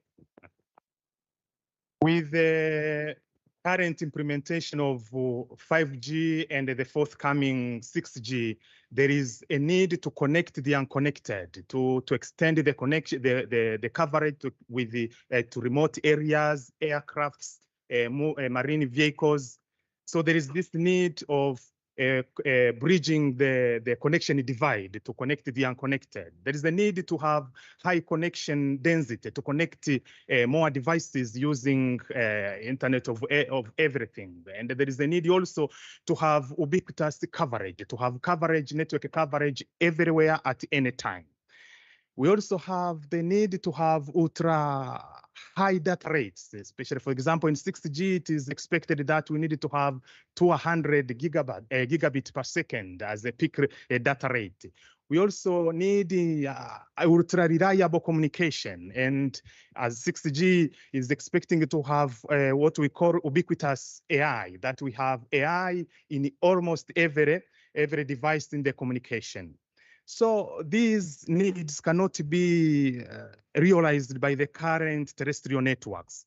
So one of the solutions that has been suggested or proposed by ITU and also 3GPP is to integrate terrestrial networks and the non-terrestrial networks. And when we say non-terrestrial networks, we are referring to using airborne devices like the satellites, the unmanned aerial systems, and the high altitude platforms to incorporate these in the terrestrial networks so that we can be able to cover large areas because, for example, satellites have very large footprints. So one of the architectures that have been proposed by 3GPP in integrating terrestrial networks and non-terrestrial networks is the separation of the BTS, the base station. We separate the functionalities of the base station into the distributed unit and the distributed unit and the central unit. The distributed unit resides in the satellite or on the airborne, and then the central unit resides on the ground, so that the satellite can provide the RAN services and also can be able to connect many DUs and connect them to the 5G core network and also to the data center. So this is one of the architectures that have been proposed. This is the scenario that we use in our research. We are considering, for example, user equipment or a UAV that is connecting to 2 LEO satellites. It is using multipath or multi-link connection so that to increase the reliability, and also it can also be used for load balancing. So this is what we are considering to see now how we can use our reinforcement learning to see how to select the best link to use for communication. But this has challenges. The first challenge is that the link between the user equipment and the satellite or any airborne device requires line of sight, the presence of line of sight. So there shouldn't be any blockage between. Again, we know that in certain, in dense urban areas, especially in built-in cities, having line of sight is difficult. And then now we are considering LEO satellites, which are moving, they are moving. If we had only stationary, we are using geostationary satellites, then it would be just to put a directive antenna and you are done. But now these are moving. So modeling such channels is not trivial. Now, what are we are proposing this methodology that because now this is dynamic, we use reinforcement learning. So we put our reinforcement learning agent, we train our agent so that it can predict or it can estimate the line of sight of each link and be able to choose between the links, which link is better than the other, and transmit with that. Because now it is reinforcement learning, we don't need even to know the model of the channel. That's why we are using actor critic, because we don't need the model. This can learn by itself the channel models. So this is how we train our learning agent, that if it transmits and the traffic is lost, then it knows that this link is in low line of sight. If it transmits and the traffic is received, then it knows that this is in line of sight. So after a long run, it can capture the probability, the line of sight probability, and then it can be able to converge and choose the best links.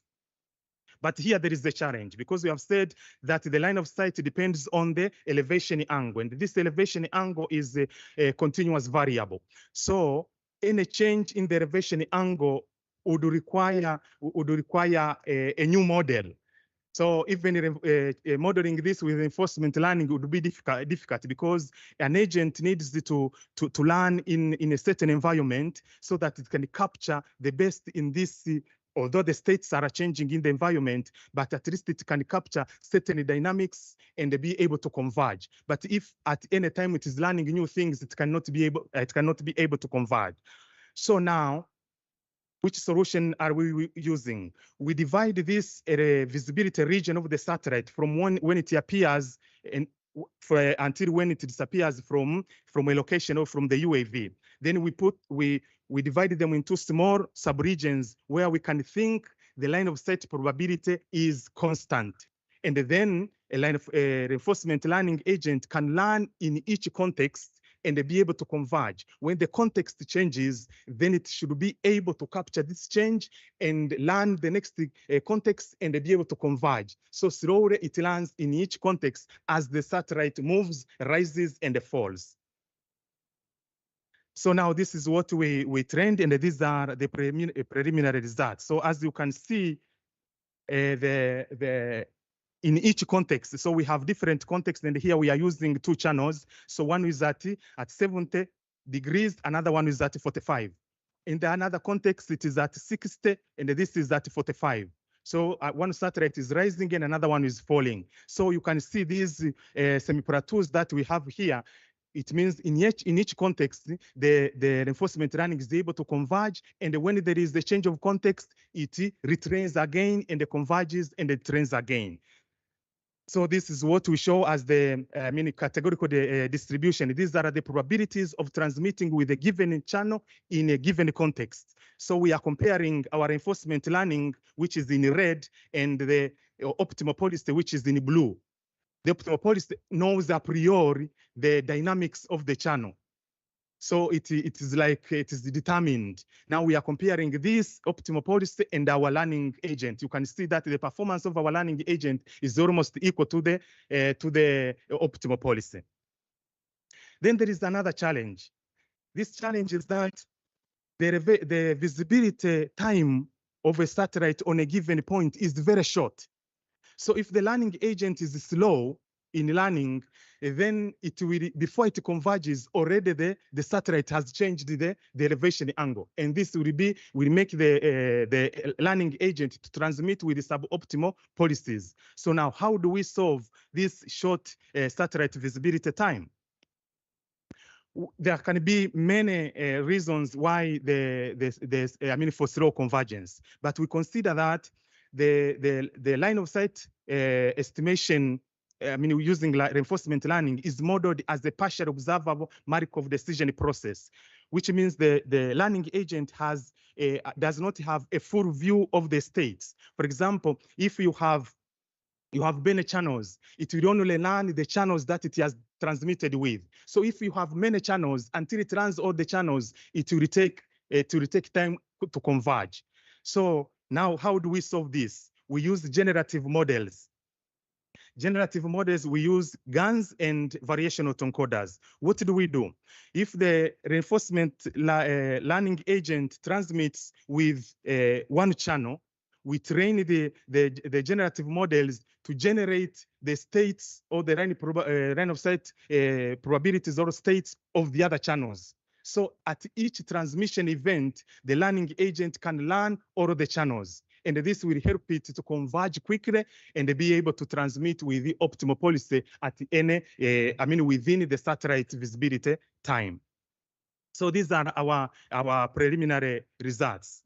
So we trained our agent at different end-to-end loss rates, and here we can see the results for I mean, without using generative models, that is partial observable Markov decision process, and the fully observable Markov decision process by using GANs and the variational autoencoders. So you can see by using, when it is in partial observable Markov decision process without generative models, it converges at 597, after 597 episodes. But when we use GANs, it is converging after only 320 episodes.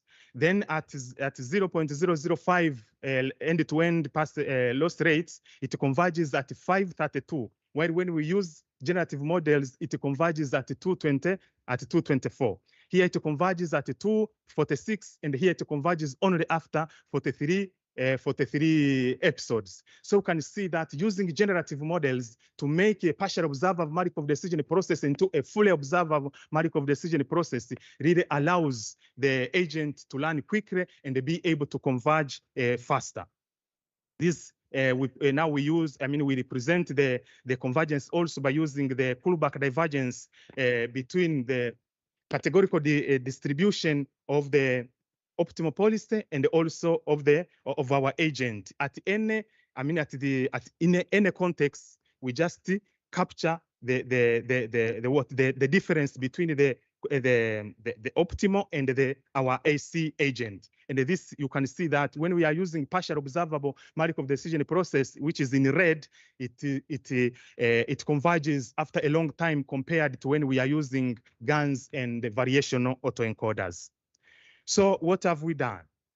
We have created a framework that uses reinforcement learning to be able to estimate the line of sight of multiple links and allow the user equipment to be able to discern which which link is in the line of sight and transmit with that link. But because the satellite is visible within a short time, then this convergence can be slow of the learning agent and cause the learning agent to do what? To transmit with this suboptimal policy. We solve this by using generative models that can create synthetic line of sight states and help the agent to have a full view of the states and be able to converge within a very short time and transmit with the optimal policy within the satellite visibility time.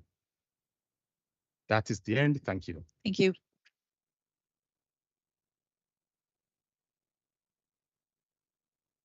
Is there any question?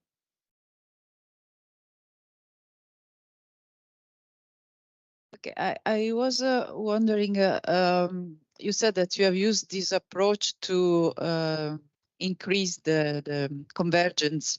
Which are the parameters that affect this convergence time? For example, the synthetic data you use for training your model, it can have an effect, or what else can have an effect on this convergence time? The convergence time will also first, before, if we don't only include, look at the partial observer Markov decision process, as we said, it will also depend on the equipment itself, because if the resources of the equipment also can affect the convergence. The computing capability of yes, device. But now we just assumed all other parameters are constant, and then we only treated the partially observable Markov decision process that it can affect the convergence. And then in this, as you said, the training, the data itself can also affect, but we have gone further, which we have not presented here. We have, because now here we are training offline. We tried to train this online, because now when we don't know, we don't have even the data. So we have tried to make the learning agent capture the data as it learns, and they use this data online. In real time, train the agents. The generative models generate the data and help the user equipment to use this data to change the challenging. We have good results, which we have some we have presented at the ICC, and the other we are presenting in a journal soon. Good to know. Thanks a lot. Thank you again.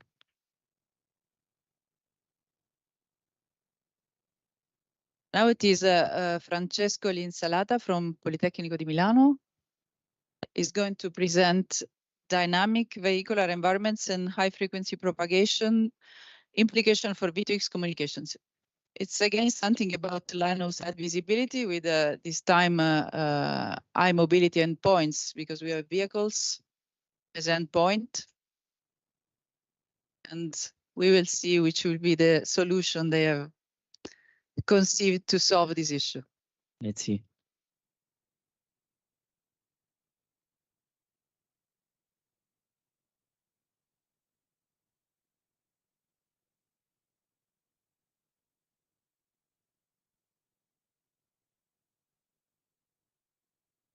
So good morning, everyone. My name is Francesco Linsalata. I'm from Politecnico di Milano. I'm an RTDA, and I'm involved in the structural project 6G YNet, specifically task 3.1. And I'm going to present you our work on vehicular communication. I would like also to thank for this presentation Marwan Mizmizi, Maurizio Magarini, Eugenio Mora, and Umberto Spagnolini. So first of all, I would like to give you an historical background about vehicular communication, just to put the basis. So in this slide, I report 3 different timelines, as you can see. In the upper part, there is the evolution of the cellular communication network that almost all of us should know. In the lower part, there is the evolution of the automotive industry. And in the middle, there are the interaction between the two. As you can see, until the last decade, there were no interaction, at least they are sparse. But since we have the first standardization, so LTE V2X, and then 5G New Radio V2X, there was more attention. So they start to collaborate in the standardization process.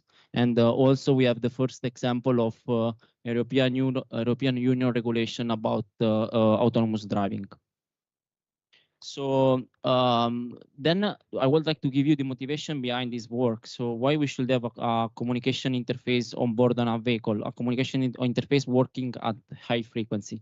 So the motivation is that if we would like to increase the automation level of a car, we should increase number of sensors on board. So this means higher cost.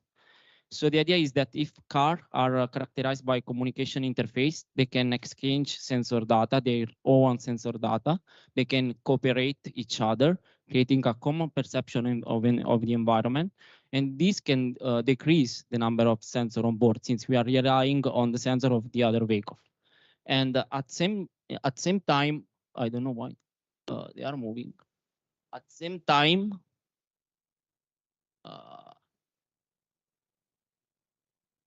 okay, so I should stay here. At the same time, this cooperation allows to have a common perception of what is happening, increasing safety in the environment. So 2 main motivations. This moves 3GPP to determine some, let's say, some requirements, and also some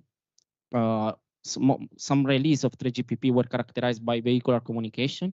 Specifically, SideLink was standardized between release 15 and 16. And there is still interest in this type of technology. So the question I posed to myself, it is what will be in the next release. Here I reported a series of keywords. I don't want to go into detail of all of them, but I just want to put our attention on integration with 5G and beyond, because vehicular communication are quite different from the standard communication we know, so standard mobile network, since they are characterized by different type of challenges, mostly related to the fact that the vehicular environment is different, is characterized by dynamicity. So this introduce different challenges that should be addressed. One of these challenges is the blockage. It is also the let's say the first task we study in this project. In fact, as we know from Friese equation, higher is the carrier frequency, the higher is the attenuation. And of course, if there is a blockage, what can happen is what you see in the animation on the right. So we can have an important degradation of the signal to noise ratio, leading to a not continuous communication. So, and will be a very dangerous situation in a vehicular context. So here the goal is to evaluate and model this blockage condition, determine how it impacts on the communication performance, specifically in terms of signal to noise ratio. And then once we have this model, we can counteract it. So the first model we figure out is a conditional blockage model, conditional to the fact that we know about the blocker. As you can see, so we know that there is a blocker. We don't know exactly his position. We have an information about his position, but we have also an uncertainty. So we have a region of uncertainty that is the one around the vehicle. And by considering the intersection between this region and the area of blockage, we can then determine the probability to be in non-line of sight. So, and also the probability to be in line of sight. It is the complementary one. So once we have this probability, we can determine the signal to noise distribution. Okay. So, and it is given by this weighted sum of the two probability of the two signal to noise distribution, where the weight is given by this probability to be lost or no loss condition. And as you can see, we come out with a mixture of Gaussian, where it's quite simple. It became a little bit complicated when we increase the number of possible blocker, and then we also generalize it to the case where we have NB possible blocker. And we also have the possibility to let this PDF moving in time. And as you can see in the figure here, in the lower part of this slide, as soon as the probability that the blocker is near to the blockage area, the probability to have a lower signal to noise ratio increase as well. So the second type of blockage model we evaluate is an unconditional blockage model. So in this case, we don't know about the presence of a vehicle, and for sure we don't know about his position. So in this case, we should use stochastic geometry to determine the presence of a vehicle. Specifically, we use Poisson point process that allow us to determine here the probability that there is a potential blocker. Okay. It mainly depends on the density of the vehicle and the interdistance between two vehicles, and on the position of the vehicle, the blocker, if it is on the same, I don't know why it's moving, if it is on the same line on a different line. Okay. Once we have this probability of a potential blocker, we should determine the probability that this blocker is actually blocking the line of sight condition. So again, the conditioned probability of blockage.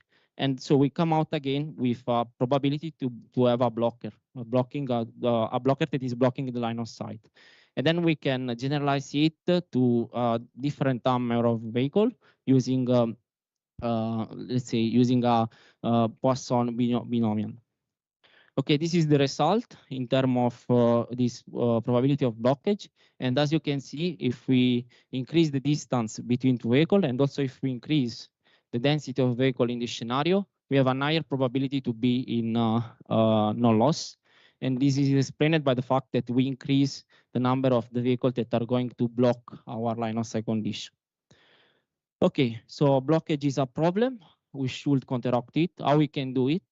So the first idea we come out is to use a relay. As you can see in the animation here reported, we can rely on another vehicle that is in our scenario to have a backup solution, a backup link. But here the problem is, okay, how I can choose this relay, and how I can assign this relay to a specific pair of vehicle.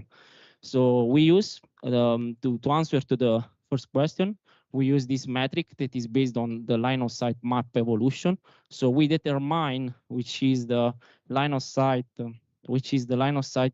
evolution in time, and by considering this metric, we can determine if a link in time will be stable or not.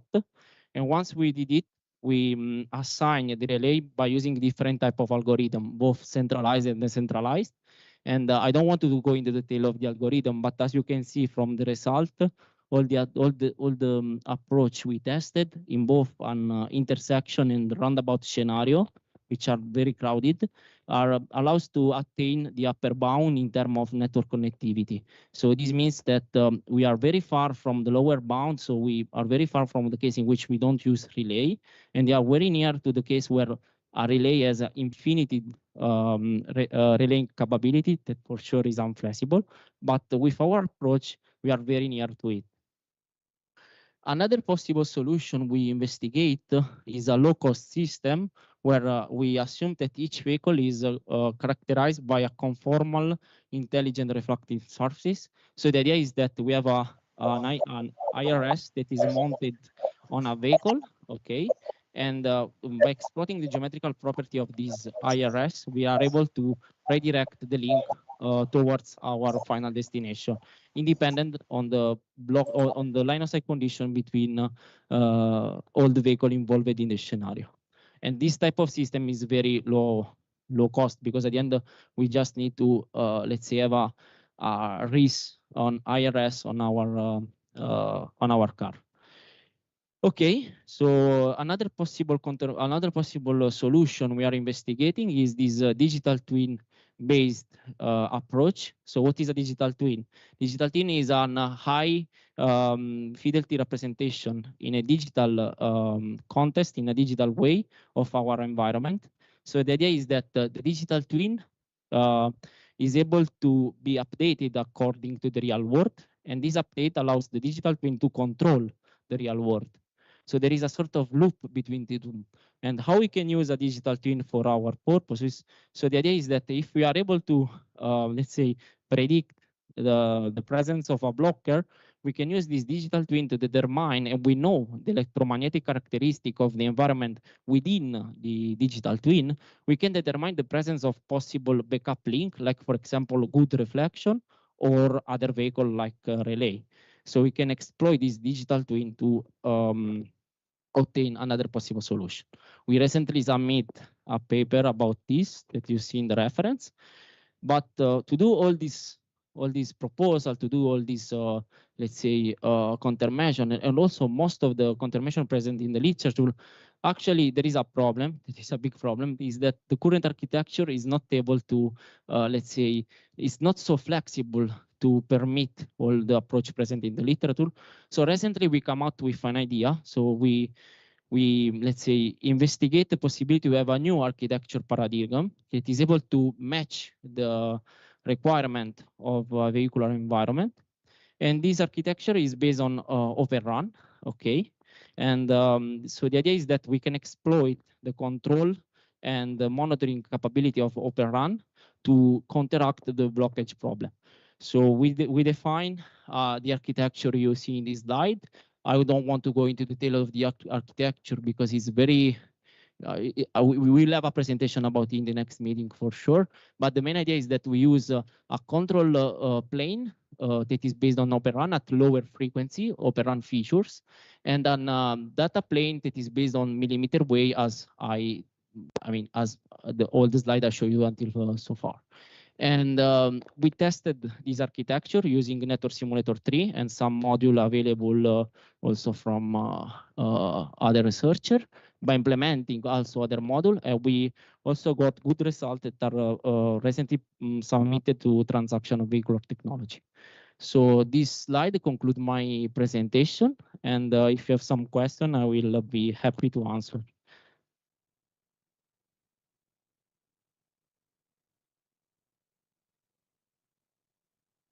Questions?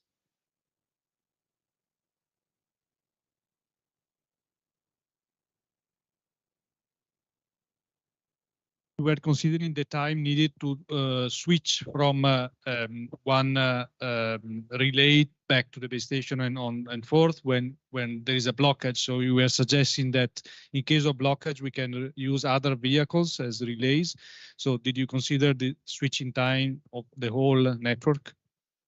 Well, yes. Actually, the approach we proposed is a proactive approach. So in the sense that we are estimating and predicting what is happening in a while. So in this sense, we are also able to consider this eventually latency or this time of if you need to sweep, let's say, the beam or this type of stuff. So it's a proactive way. So in some way, we are also considering this aspect. So I'm taking a decision that is that will be applied in 1 second, 2 seconds. So yes, I mean the update rate is 100 milliseconds, but then decision is for in 1 second. Okay, thanks a lot. We can go to the next one. The next one will present online, I think. Fabio Busacca, are you connected? Yes, Okay. hello, I'm here. Thank you, Fabio. You will present Mantra, an edge computing framework based on multi-armed bandit for latency and energy-aware job offloading in vehicular networks. So again, vehiculars, but in another context about edge computing and so on. Please. So, can I share my screen? You can share your screen, yes. Okay, thank you. Just a sec. Can you see my screen? Yes. Okay, thank you. So I'm starting. Hello, everyone. Once again, I'm Fabio Busacca. I'm an assistant professor from the University of Catania, and today I'm presenting a work that's included in the frame of the super project called Mantra, an edge computing framework based on multi-armed bandit for latency and energy-aware job offloading in vehicular networks. So I will first start with the motivation that led this work. Then I will talk about the key idea of transitioning from classical RSUs, roadside units, to the so-called M-boxes. I will describe the Mantra framework, starting from the reference system, going through the system modeling, and ending with numerical results obtained through simulation. And finally, I will draw some conclusion on this work. Sorry, Fabio, can you close the window which is in front of the slide? Yeah, sorry. Okay, Thanks. so now you can see the whole slide, right? Okay. So what about the scenario this work is dealing with? First of all, as you can see, we have smart vehicles flowing along a road that can produce several categories of tasks in the form of so-called jobs that can be either processed locally thanks to onboard processing units or offloaded to the roadside unit installed along the road. So generally, these tasks revolve around applications that are delay sensitive, like smart driving or autonomous driving. So offloading is of utmost importance to reduce the overall network performance in terms of latency. So now you may be wondering, but are you dealing with the traditional scenario? Are you improving the state of the art? The answer is yes and no at the same time, because what we're doing here is first presenting a key transitioning concept from the classical roadside units that are bounded to a power grid into fixed communication media like fiber optics towards the so-called M-boxes that are special roadside units that are battery powered, rely on wireless connections, and use green energy harvesting, in this specific case microeolic power generators, to replenish their batteries. So in this case, we have no fixed infrastructure at all, and that means that we have very flexible roadside units that can be deployed virtually anywhere, even in remote or rural areas. And also we have networks that are very easy to be reconfigured. Think about these self-consistent boxes that can be moved virtually anywhere. And for instance, if you want to change network topology, existing infrastructure, you can just move the position of these boxes, add new ones, and you're done with it. Finally, we also have this new idea of horizontal offloading as compared to the traditional vertical offloading, where vehicles send their jobs over to the M-boxes. Instead, in the horizontal offloading procedure, we have that M-boxes can further offload the jobs to other neighboring M-boxes in a procedure that's very similar to load balancing procedures. In this case, what we can do is relieve the computational burden over an M-box and therefore improve the overall latency performance of the network. So now we have understood that these M-boxes are self-consistent boxes that are very flexible. But what's missing? They also need to be intelligent, auto-reconfigurable. And in order to do that, we first need to understand what are the most important performance indicators for an M-box. First of all, we have battery lifetime, and then we also have job latency. Why battery lifetime? Because as I mentioned, these M-boxes are powered by batteries, and we absolutely want to avoid all those situations where we have that the batteries get deplenished and the M boxes go in outage. Moreover, what about the job latency? As I mentioned, we're dealing with delay-sensitive applications, so we want the job latency to at least hit the latency requirements posed by the applications. Now the question is, how can we influence these performance indicators? Well, both can be influenced by the number of active computing elements on the M box. What are the computing elements? Well, think of the computing elements as cores in a processor. So of course, whenever you activate more cores on a processor, you have more computational power, right? But at the same time, you consume more energy. So of course, if we increase the number of active computing elements, we reduce the lifetime, but increase the processing power and therefore reduce latency and vice versa. Another thing that can positively influence the job latency is the horizontal offloading procedure. Why? Because as I mentioned, if we're able to relieve the computational burden on a specific M box, thanks to load balancing procedures, we can reduce the overall latency required to process the jobs without even increasing the number of active computing elements and therefore saving energy. Now that we have understood that we can act on computing elements and the number of loaded jobs, the question is, how can we optimally select those variables in a distributed and lightweight way? Well, the answer is by resorting to a framework like MANTRA, that stands for Multi-Agent RSU Management, that indeed is a distributed framework based on multiplayer, multi-armed bandit to support autonomous offloading and energy-saving decisions on the M-Box devices. So what are the main features for Mantra? First, it is fully distributed. Therefore, it is scalable, has no single points of failure. Here instead, we have that the single M-Boxes take autonomous decisions for themselves. Moreover, it is based on multi-arm bandit. That is a lightweight version of reinforcement learning. And here, lightweight means energy saving. And as I mentioned, this is of utmost importance here. Moreover, we have multiple agents per player. Remember me mentioning that we have two decisioning variables, number of computing elements and the number of offloaded jobs? Well, in this case, we don't have a single agent taking all the decisions. Instead, we have a single agent per each possible decision. So we have an agent for the number of computing elements and an agent for the number of offloaded jobs. This makes the whole system modular and easy to be modified in the future, in future developments. What about the reference system? As you can see here, we have the structural road I mentioned in the very beginning. So the structural road is divided in multiple so-called areas that can contain a certain number of vehicles. Notice how each area is managed by a specific M box. So for instance, area M is managed by M box M, and all the jobs produced by the vehicles in area M will be accordingly managed by the M box M. Now, what about the processing? What about the job queue and so on? Well, each M box can be modeled thanks to queuing system as indeed a queue where we have a number of servants equal to CEM. That is indeed the number of active computing elements on that M box. The bigger is the number of computing elements, active computing elements, the bigger is the processing power, the faster we will be in processing the jobs. The same goes for the M-Box battery. Once again, we can use queuing theory where in this case, we have a queue made up of energy quantums where the number of servants is equal once again to the number of computing elements, active computing elements. Why? Because the more the active computing elements, the more energy we're depleting, right? Now, what about the job generation rate in each area? Once again, we resort to queuing theory where we have a lambda m that represents a specific area. This lambda m is the incoming job rate from the specific area and is indeed proportional on the number of vehicles in that specific area. The more are the vehicles, the bigger will be lambda m. That is, the bigger will be the volume of generated jobs from that area. Finally, we have this interesting idea of a neighborhood.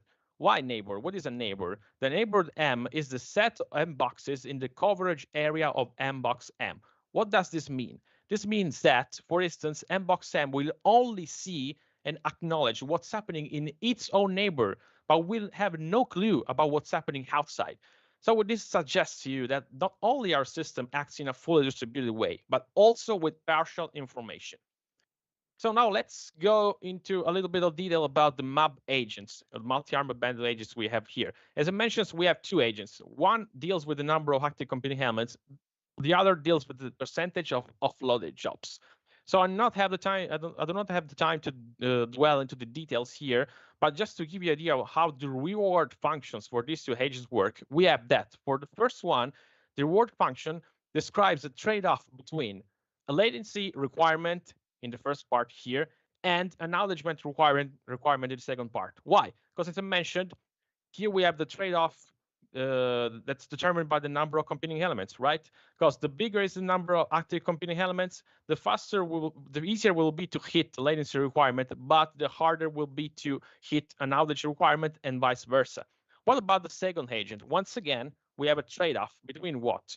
Once again, the latency requirement and an offloading cost requirement. Why? Because the idea is that the more we offload, the easier will be for the mbox M to satisfy the latency requirement, but the more it will spend in terms of energy, money, and time to perform the offloading procedure, and vice versa.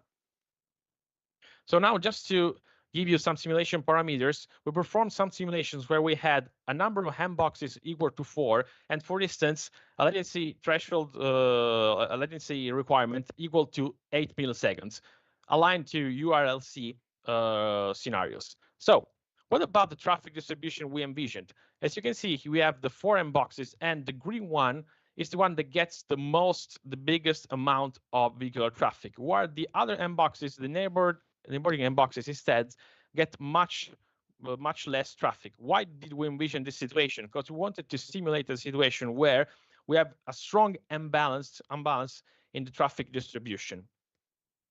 So first of all, let me explain you what happens when we compare Mantra against an ideal oracle. An ideal oracle is a know-it-all agent that knows everything that's happening in the system and therefore is always able to pick the best decision. So in other words, that's not getting better than the ideal oracle.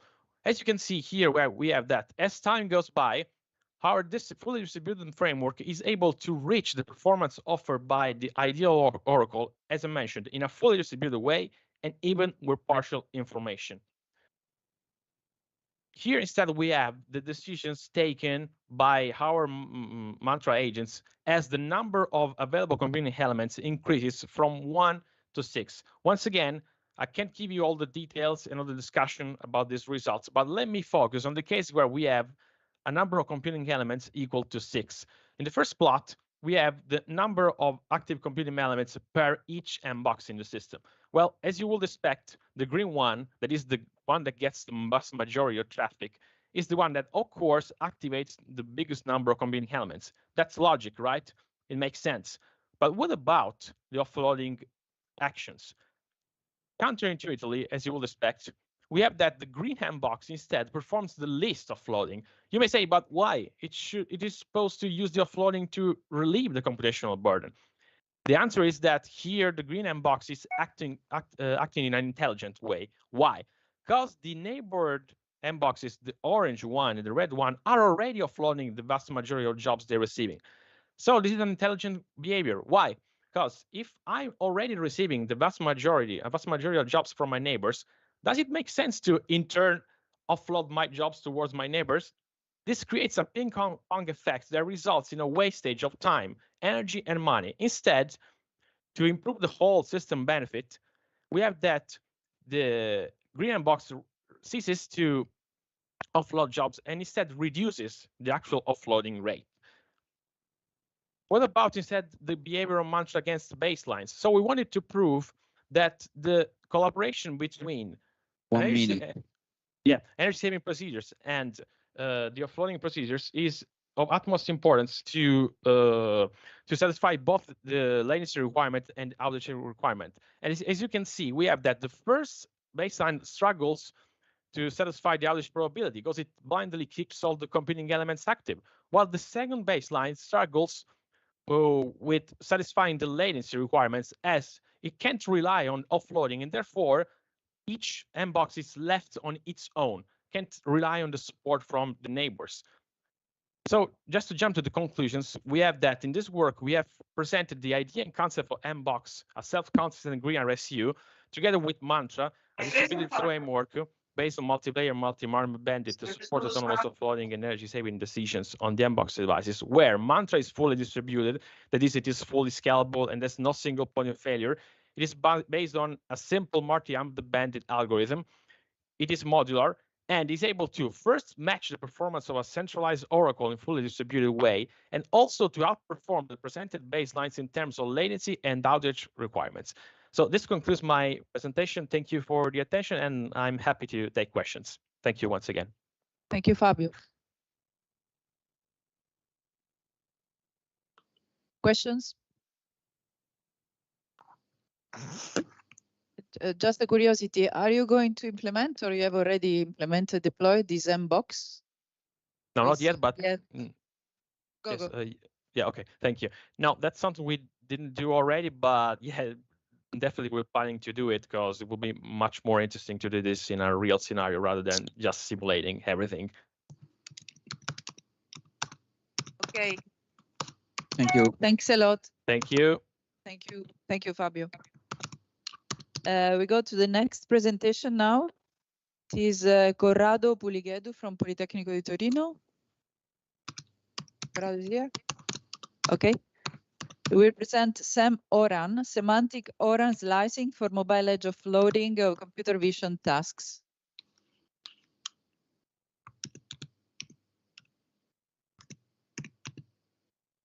So we move to the radio access network now. Open radio access network. There is some application of what yesterday has been presented also about semantic communication, right? I kindly ask people connected online to mute the microphone, please. There is someone with the open microphone, please close the mic. Yes, thanks. Good morning, everyone. I am Corrado Pulighedu. I am an RTDA at Politecnico di Torino. Today, I want to present a work that we have done in the past year with Dr. Ashdown, Professor Carla Chiasserini, and Professor Restuccia. This work is called SEM-ORAN, and that is Semantic ORAN Slicing for Mobile Edge Offloading of Computer Vision Tasks. Okay, so in the future, there will be many businesses that will develop services and products that are going to be basically devices able to operate autonomously. This device will need to understand their environment, and in order to do so, they will need to execute computer vision tasks, often based on deep learning. And the problem with these computer vision tasks based on deep learning is that they are usually very heavy, and these mobile devices not always have the energy budget or the computational power to run this kind of tasks. So one possible answer to this problem is edge offloading of such computer vision tasks. So the idea is that mobile devices will have to continuously run inference on some video frames, and so these frames can be sent to the edge platform, to an edge platform where this can be processed. So that I don't know, maybe boxes or segmentation of the image can be performed at the edge, where there is no usually the same kind of energy constraints and power constraints as in mobile devices. And then this result can be returned to the mobile devices timely, because of course, if latency is too high, these results will be outdated. So the idea here is to understand whether we have any margin to increase the number of tasks that are offloaded to the radio access network. Of course, resources are limited, so radio capacity, but also compute capacity is limited, especially at the edge. So the idea is that we want to optimize as much as possible the number of tasks that we are able to submit. So we propose SEM-ORAN. That is the first semantic ORAN slicing framework for edge-assisted mobile application. And SEM-ORAN is based on two core innovations that differentiated from the state of the art. So one is semantic-based data compression, and the second one is flexible resource allocation at the edge. So let me explain exactly what I mean. Semantic-based data compression means basically that we know what kind of objects the device is interested in, so the kind of task it needs to run, and therefore we can apply a compression that is able to retain this kind of information. For instance, in this example, we see that we have an image at the crossing, so we may need to understand if this crossing is a bicycle is crossing this intersection, and in this case, only a lightly compressed frame allows us to retain this information. In the picture C, we can see that if we apply a compression that is too heavy, we lose this kind of information. And the idea is we try to maximize the allowed compression in order to save bandwidth. The second concept is flexible resource allocation. And again, I will use an example to explain this. So since we are using both the we are using heterogeneous resources. We are using both the network and the compute resources. So we can trade off the consumption of this kind of resources to obtain the same latency. So for example, if we don't have, according to this example, if we don't have 3 GPUs in our edge platform, we can increase the number of resource blocks groups that are allocated to the task of loading in order to balance the latency. So in this case, the idea was to have latency lower than 400 milliseconds. And this is what we mean by flexible resource allocation. Of course, in this case, we use 2 kinds of heterogeneous resources, but we can have more than that. We will show that indeed, if we have more resources, more kind of resources, this concept gets increasingly efficient. So so this work was presented this year at Infocom, so I will try to skip the part that I already presented at Infocom. Maybe if you're interested, you can find the paper in the proceedings. And instead, I will focus on some more additional features that we researched.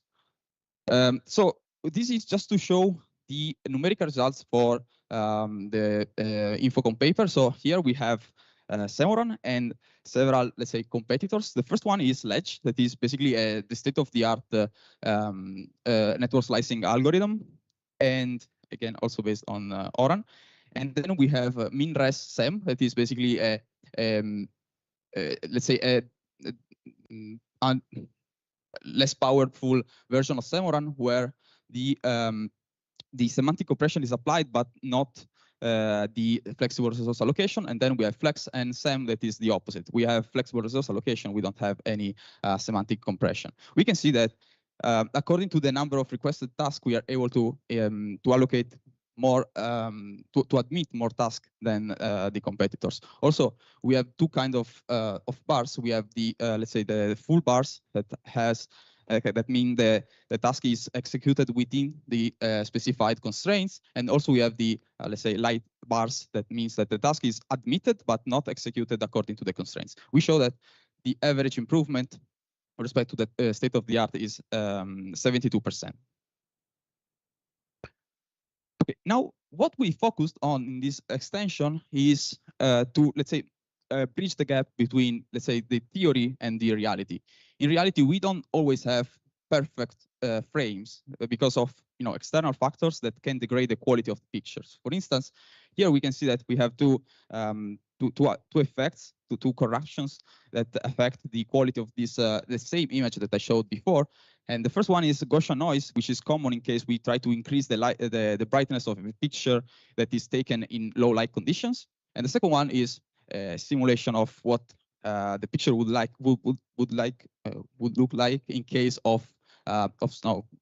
In this case, we also applied a light compression, and in particular, we cut by half the resolution of this image, and still the same machine learning model is able to retain the information about the person. Instead, as you can see, the bicycle is not visible anymore.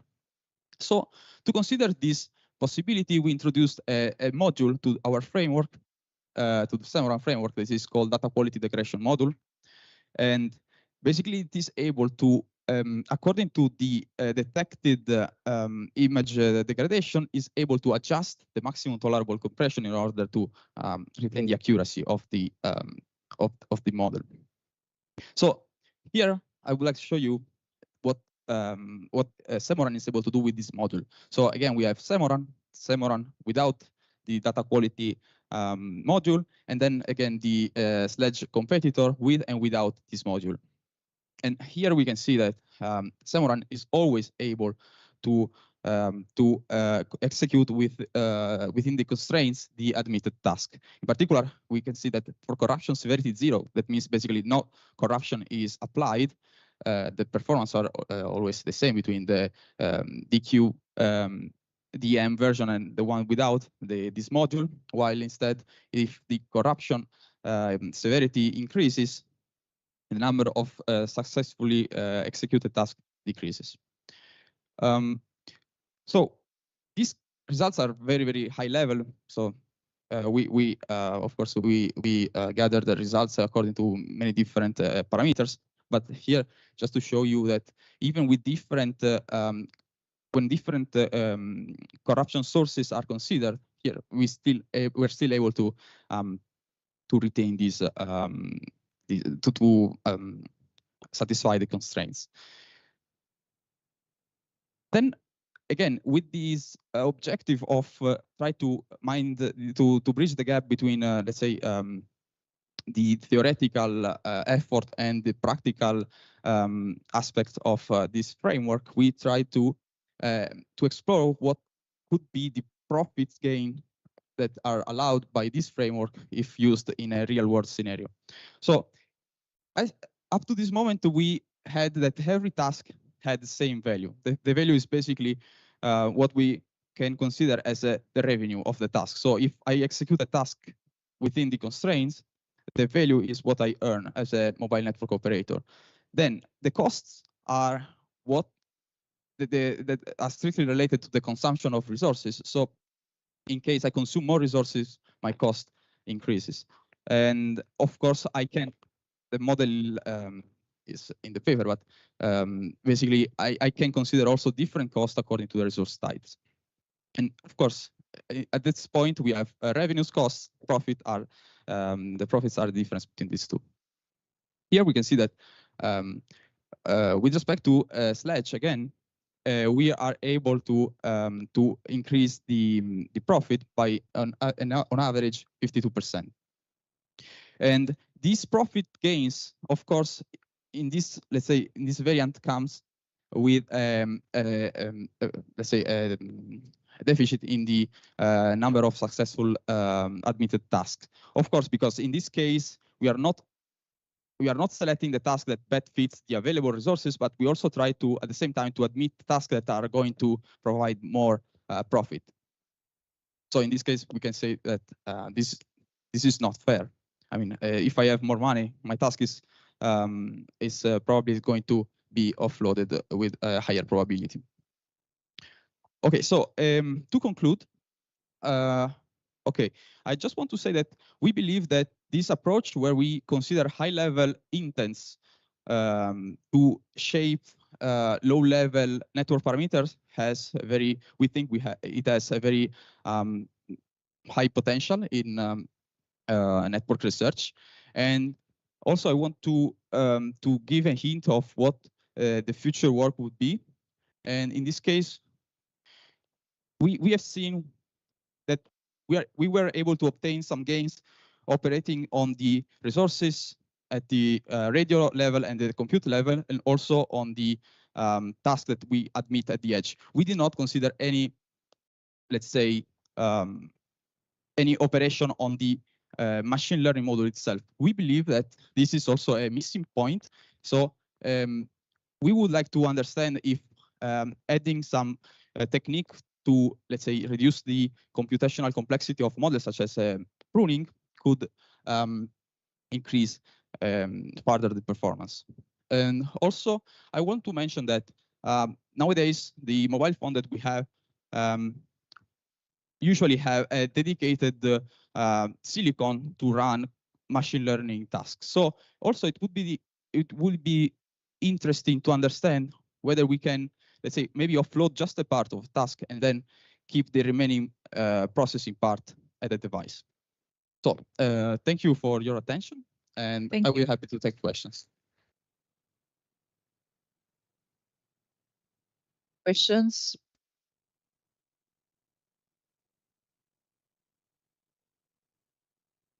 Okay, I was wondering if there are some scalability issues in the solution from the computing or communication point of view. So yes, we propose a heuristic that scales quadratically with the number of submitted tasks. But then we also have a problem with the possible resource allocation. We'll still scale exponentially with those. So we can scale with the number of tasks. Okay, perfect. Thanks a lot. Thank you. Thank you again. Okay, and now we have the last presentation, Lorenzo Amorosa from Bologna, University of Bologna. And he's going to present an end-to-end analysis of deep learning-based remaining useful life algorithms for safety-critical 5G-enabled IoT networks. So we move to the industrial IoT environment now. Still looking at the RAN issues.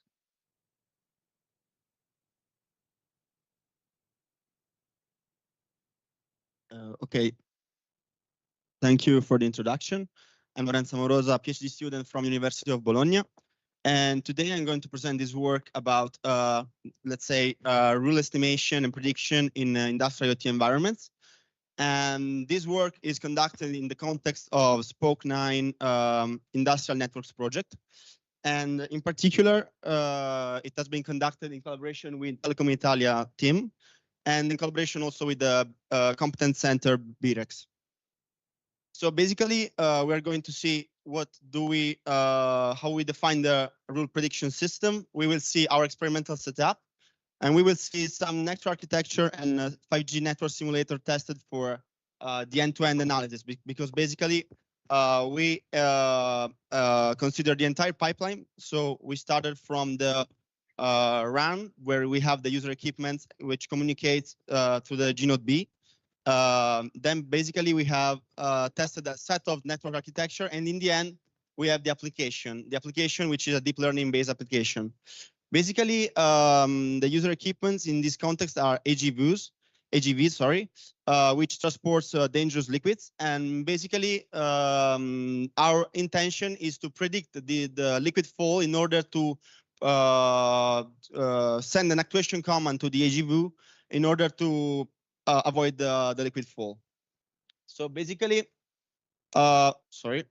basically, we have some constraints. We have some requirements. The requirements are based on the round trip time. And we want to receive the data from the AGV and send back the actuation command within a certain margin, which is determined by the deep learning model, which basically is able to distinguish if collected sample from the sensor data of the AGV is anomalous or not. And we have to consider the delay contribution caused by the RAN, as well as the forwarding through the network, the 5G network. And we also have to consider the processing time, which is taken at the server side, and as well as the actuation time. So basically, we have two different, let's say, functioning of the system. Basically, the AGV is moving to within the pilot space, the industrial plants of the BIREX Competence Center.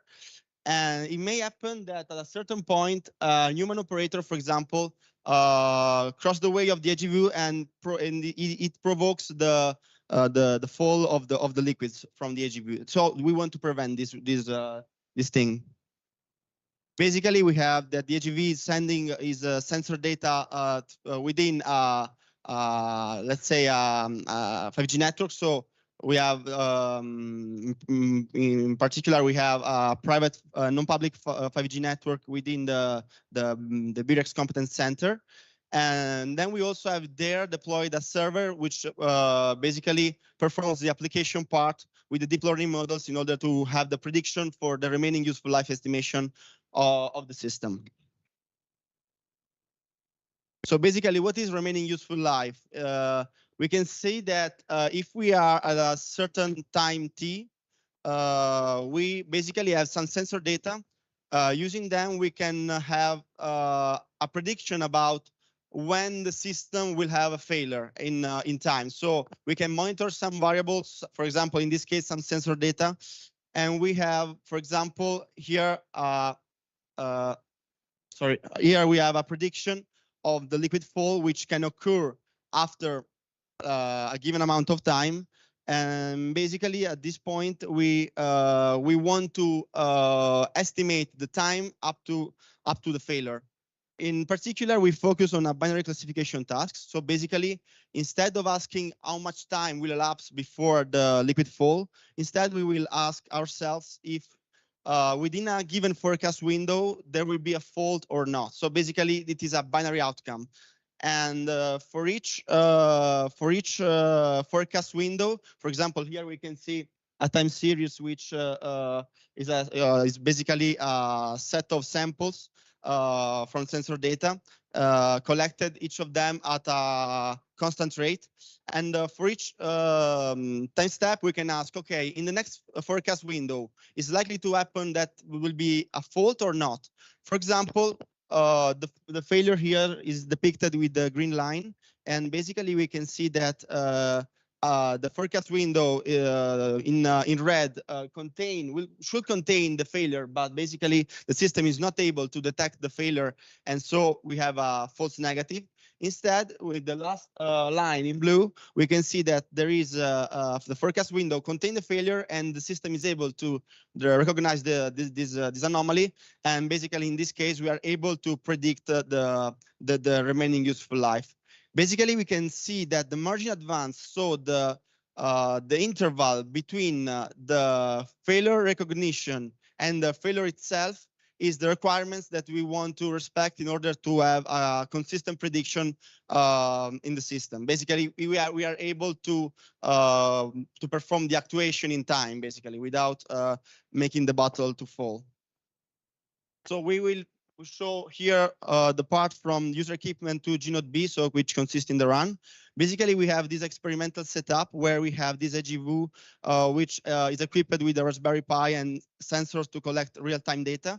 And we also have a 5G user equipment device, which send data to the local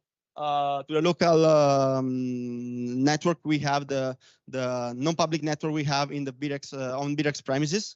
So it is a non-public network which operates at 28 gigahertz. And we also wanted to, let's say, consider different, let's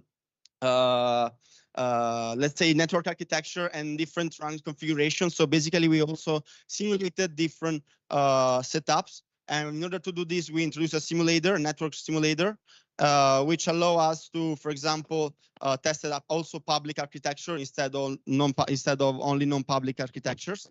And this simulator consisted in, let's say, it assumes a traffic model which is periodic in uplink, since the sensor data are collected at a constant rate from the AGV, and aperiodic in downlink, since we only need to communicate to AGV when it is likely that a failure will occur, and consequently we have to perform the actuation on the AGV. Okay, regarding the network architecture that we have considered, we can say something about, let's say, 4 distinct architecture. The first one is a public architecture where the RAN and the application server are deployed in a public network. In the second case, we have a dedicated network for the application server, but still the RAN is in a public site. In the third case, we have instead that the RAN is deployed within the factory, and of course, the more components of the network are deployed in a private case, the better will be the round trip time, of course, because we have less distance between the components of the system. In the end, we have the four architecture which consider also the application server within the industrial plant, so within the non-public setting, let's say. And finally, I want to briefly discuss the part regarding the application. So the part regarding how we collect the data and how we process the data with deep learning models. Basically, we have position orientation and axial and angular acceleration collected every 100 milliseconds. And we also pre-process this time series data with some pre-processing techniques such as class weighting, feature creation, differencing, and standardization in order to extract more insightful information from the sample time series.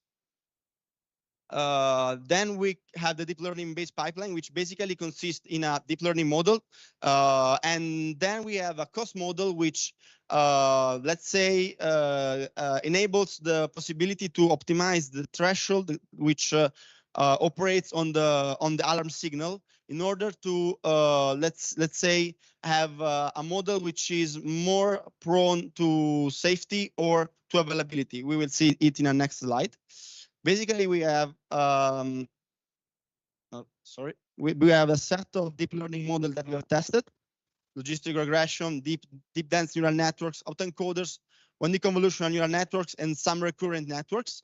Gate recurrent unit, LSTM, and bidirectional LSTM. Basically, this one wants to be a sort of benchmarking, because we in principle, you can say, okay, let's try different architecture in order to see if someone outperforms the other. And this is the case in particular for the 1D CNN, which is the most suited for the case.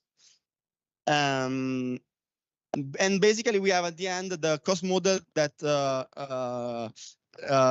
it helps to fine tune the threshold, which is basically applied on the sigmoid output of each neural network.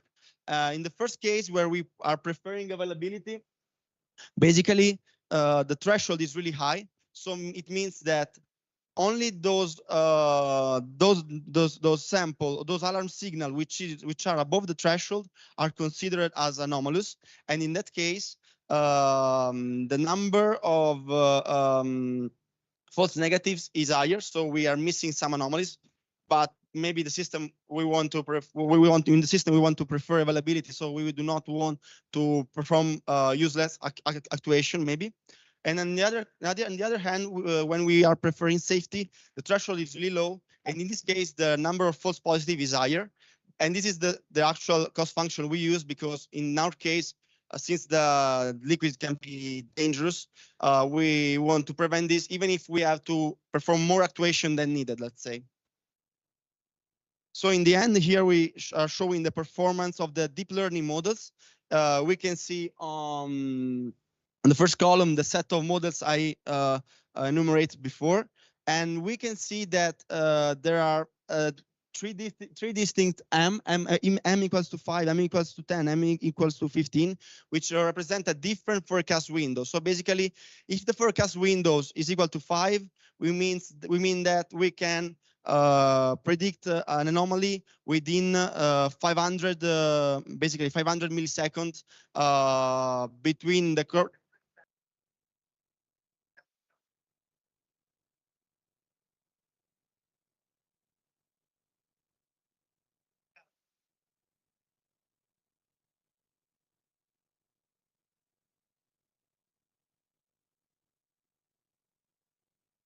okay, sorry.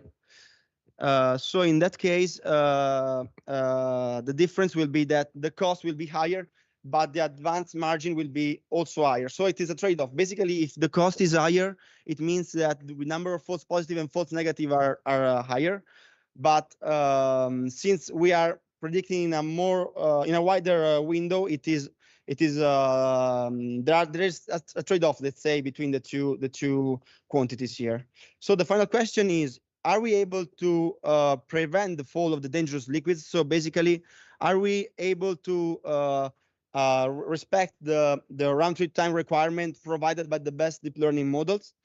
And in this final slide, I want to show that basically we have the ramp tree time on the y-axis and the different number of AGVs on the x-axis, because basically we can also increase the complexity by assuming that we have a an higher number of AGVs in the industrial plants, which are performing all the same tasks.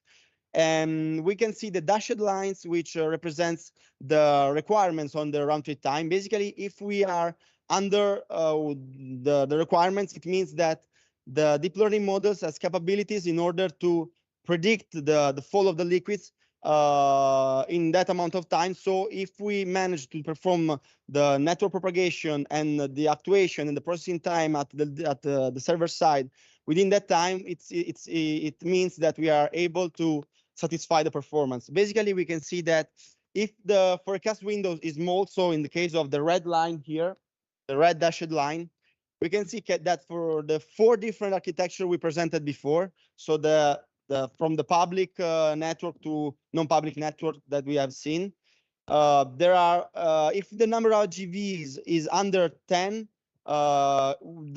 using the lower forecast window is still fine. But in case we are increasing the number of GVs, we have to accept to have a bit a higher number of false positive and false negatives, so a higher cost.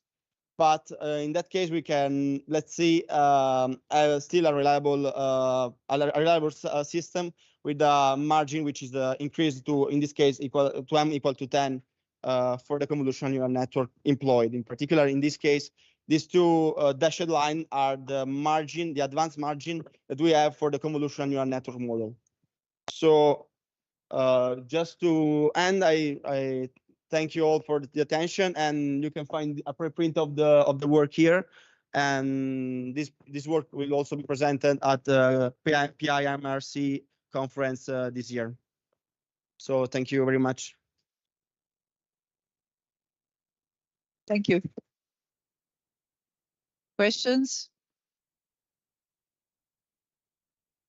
I just a consideration. If you can, the last slides you are considering this round trip time. That is a sum of many contributions. So it seems to me that the computing part is more heavy than the communication part in your cases. So yeah, this is true. Actually, we are continuing this work, considering a system which allows for a better, let's say, offloading for the computing. So basically, maybe in case one have its own disposal more servers in order to perform the processing part for the neural networks. In that case, the part for the inference, so the part of processing will impact less on the overall round trip time. So that's true. That's true. okay, thanks a lot. Thank you very much. And thank you all the speakers and all of you for your patience, and enjoy the lunch and the rest of the sessions. Thanks, Antonella. I just want to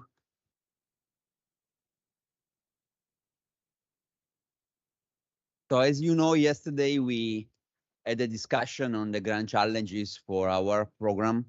So I'm going to put again the poll on the screen so that in case you want to continue to vote, in case you didn't have the opportunity yesterday to do so, you can read again the list of grand challenges that we have selected, and then you can vote for them, okay?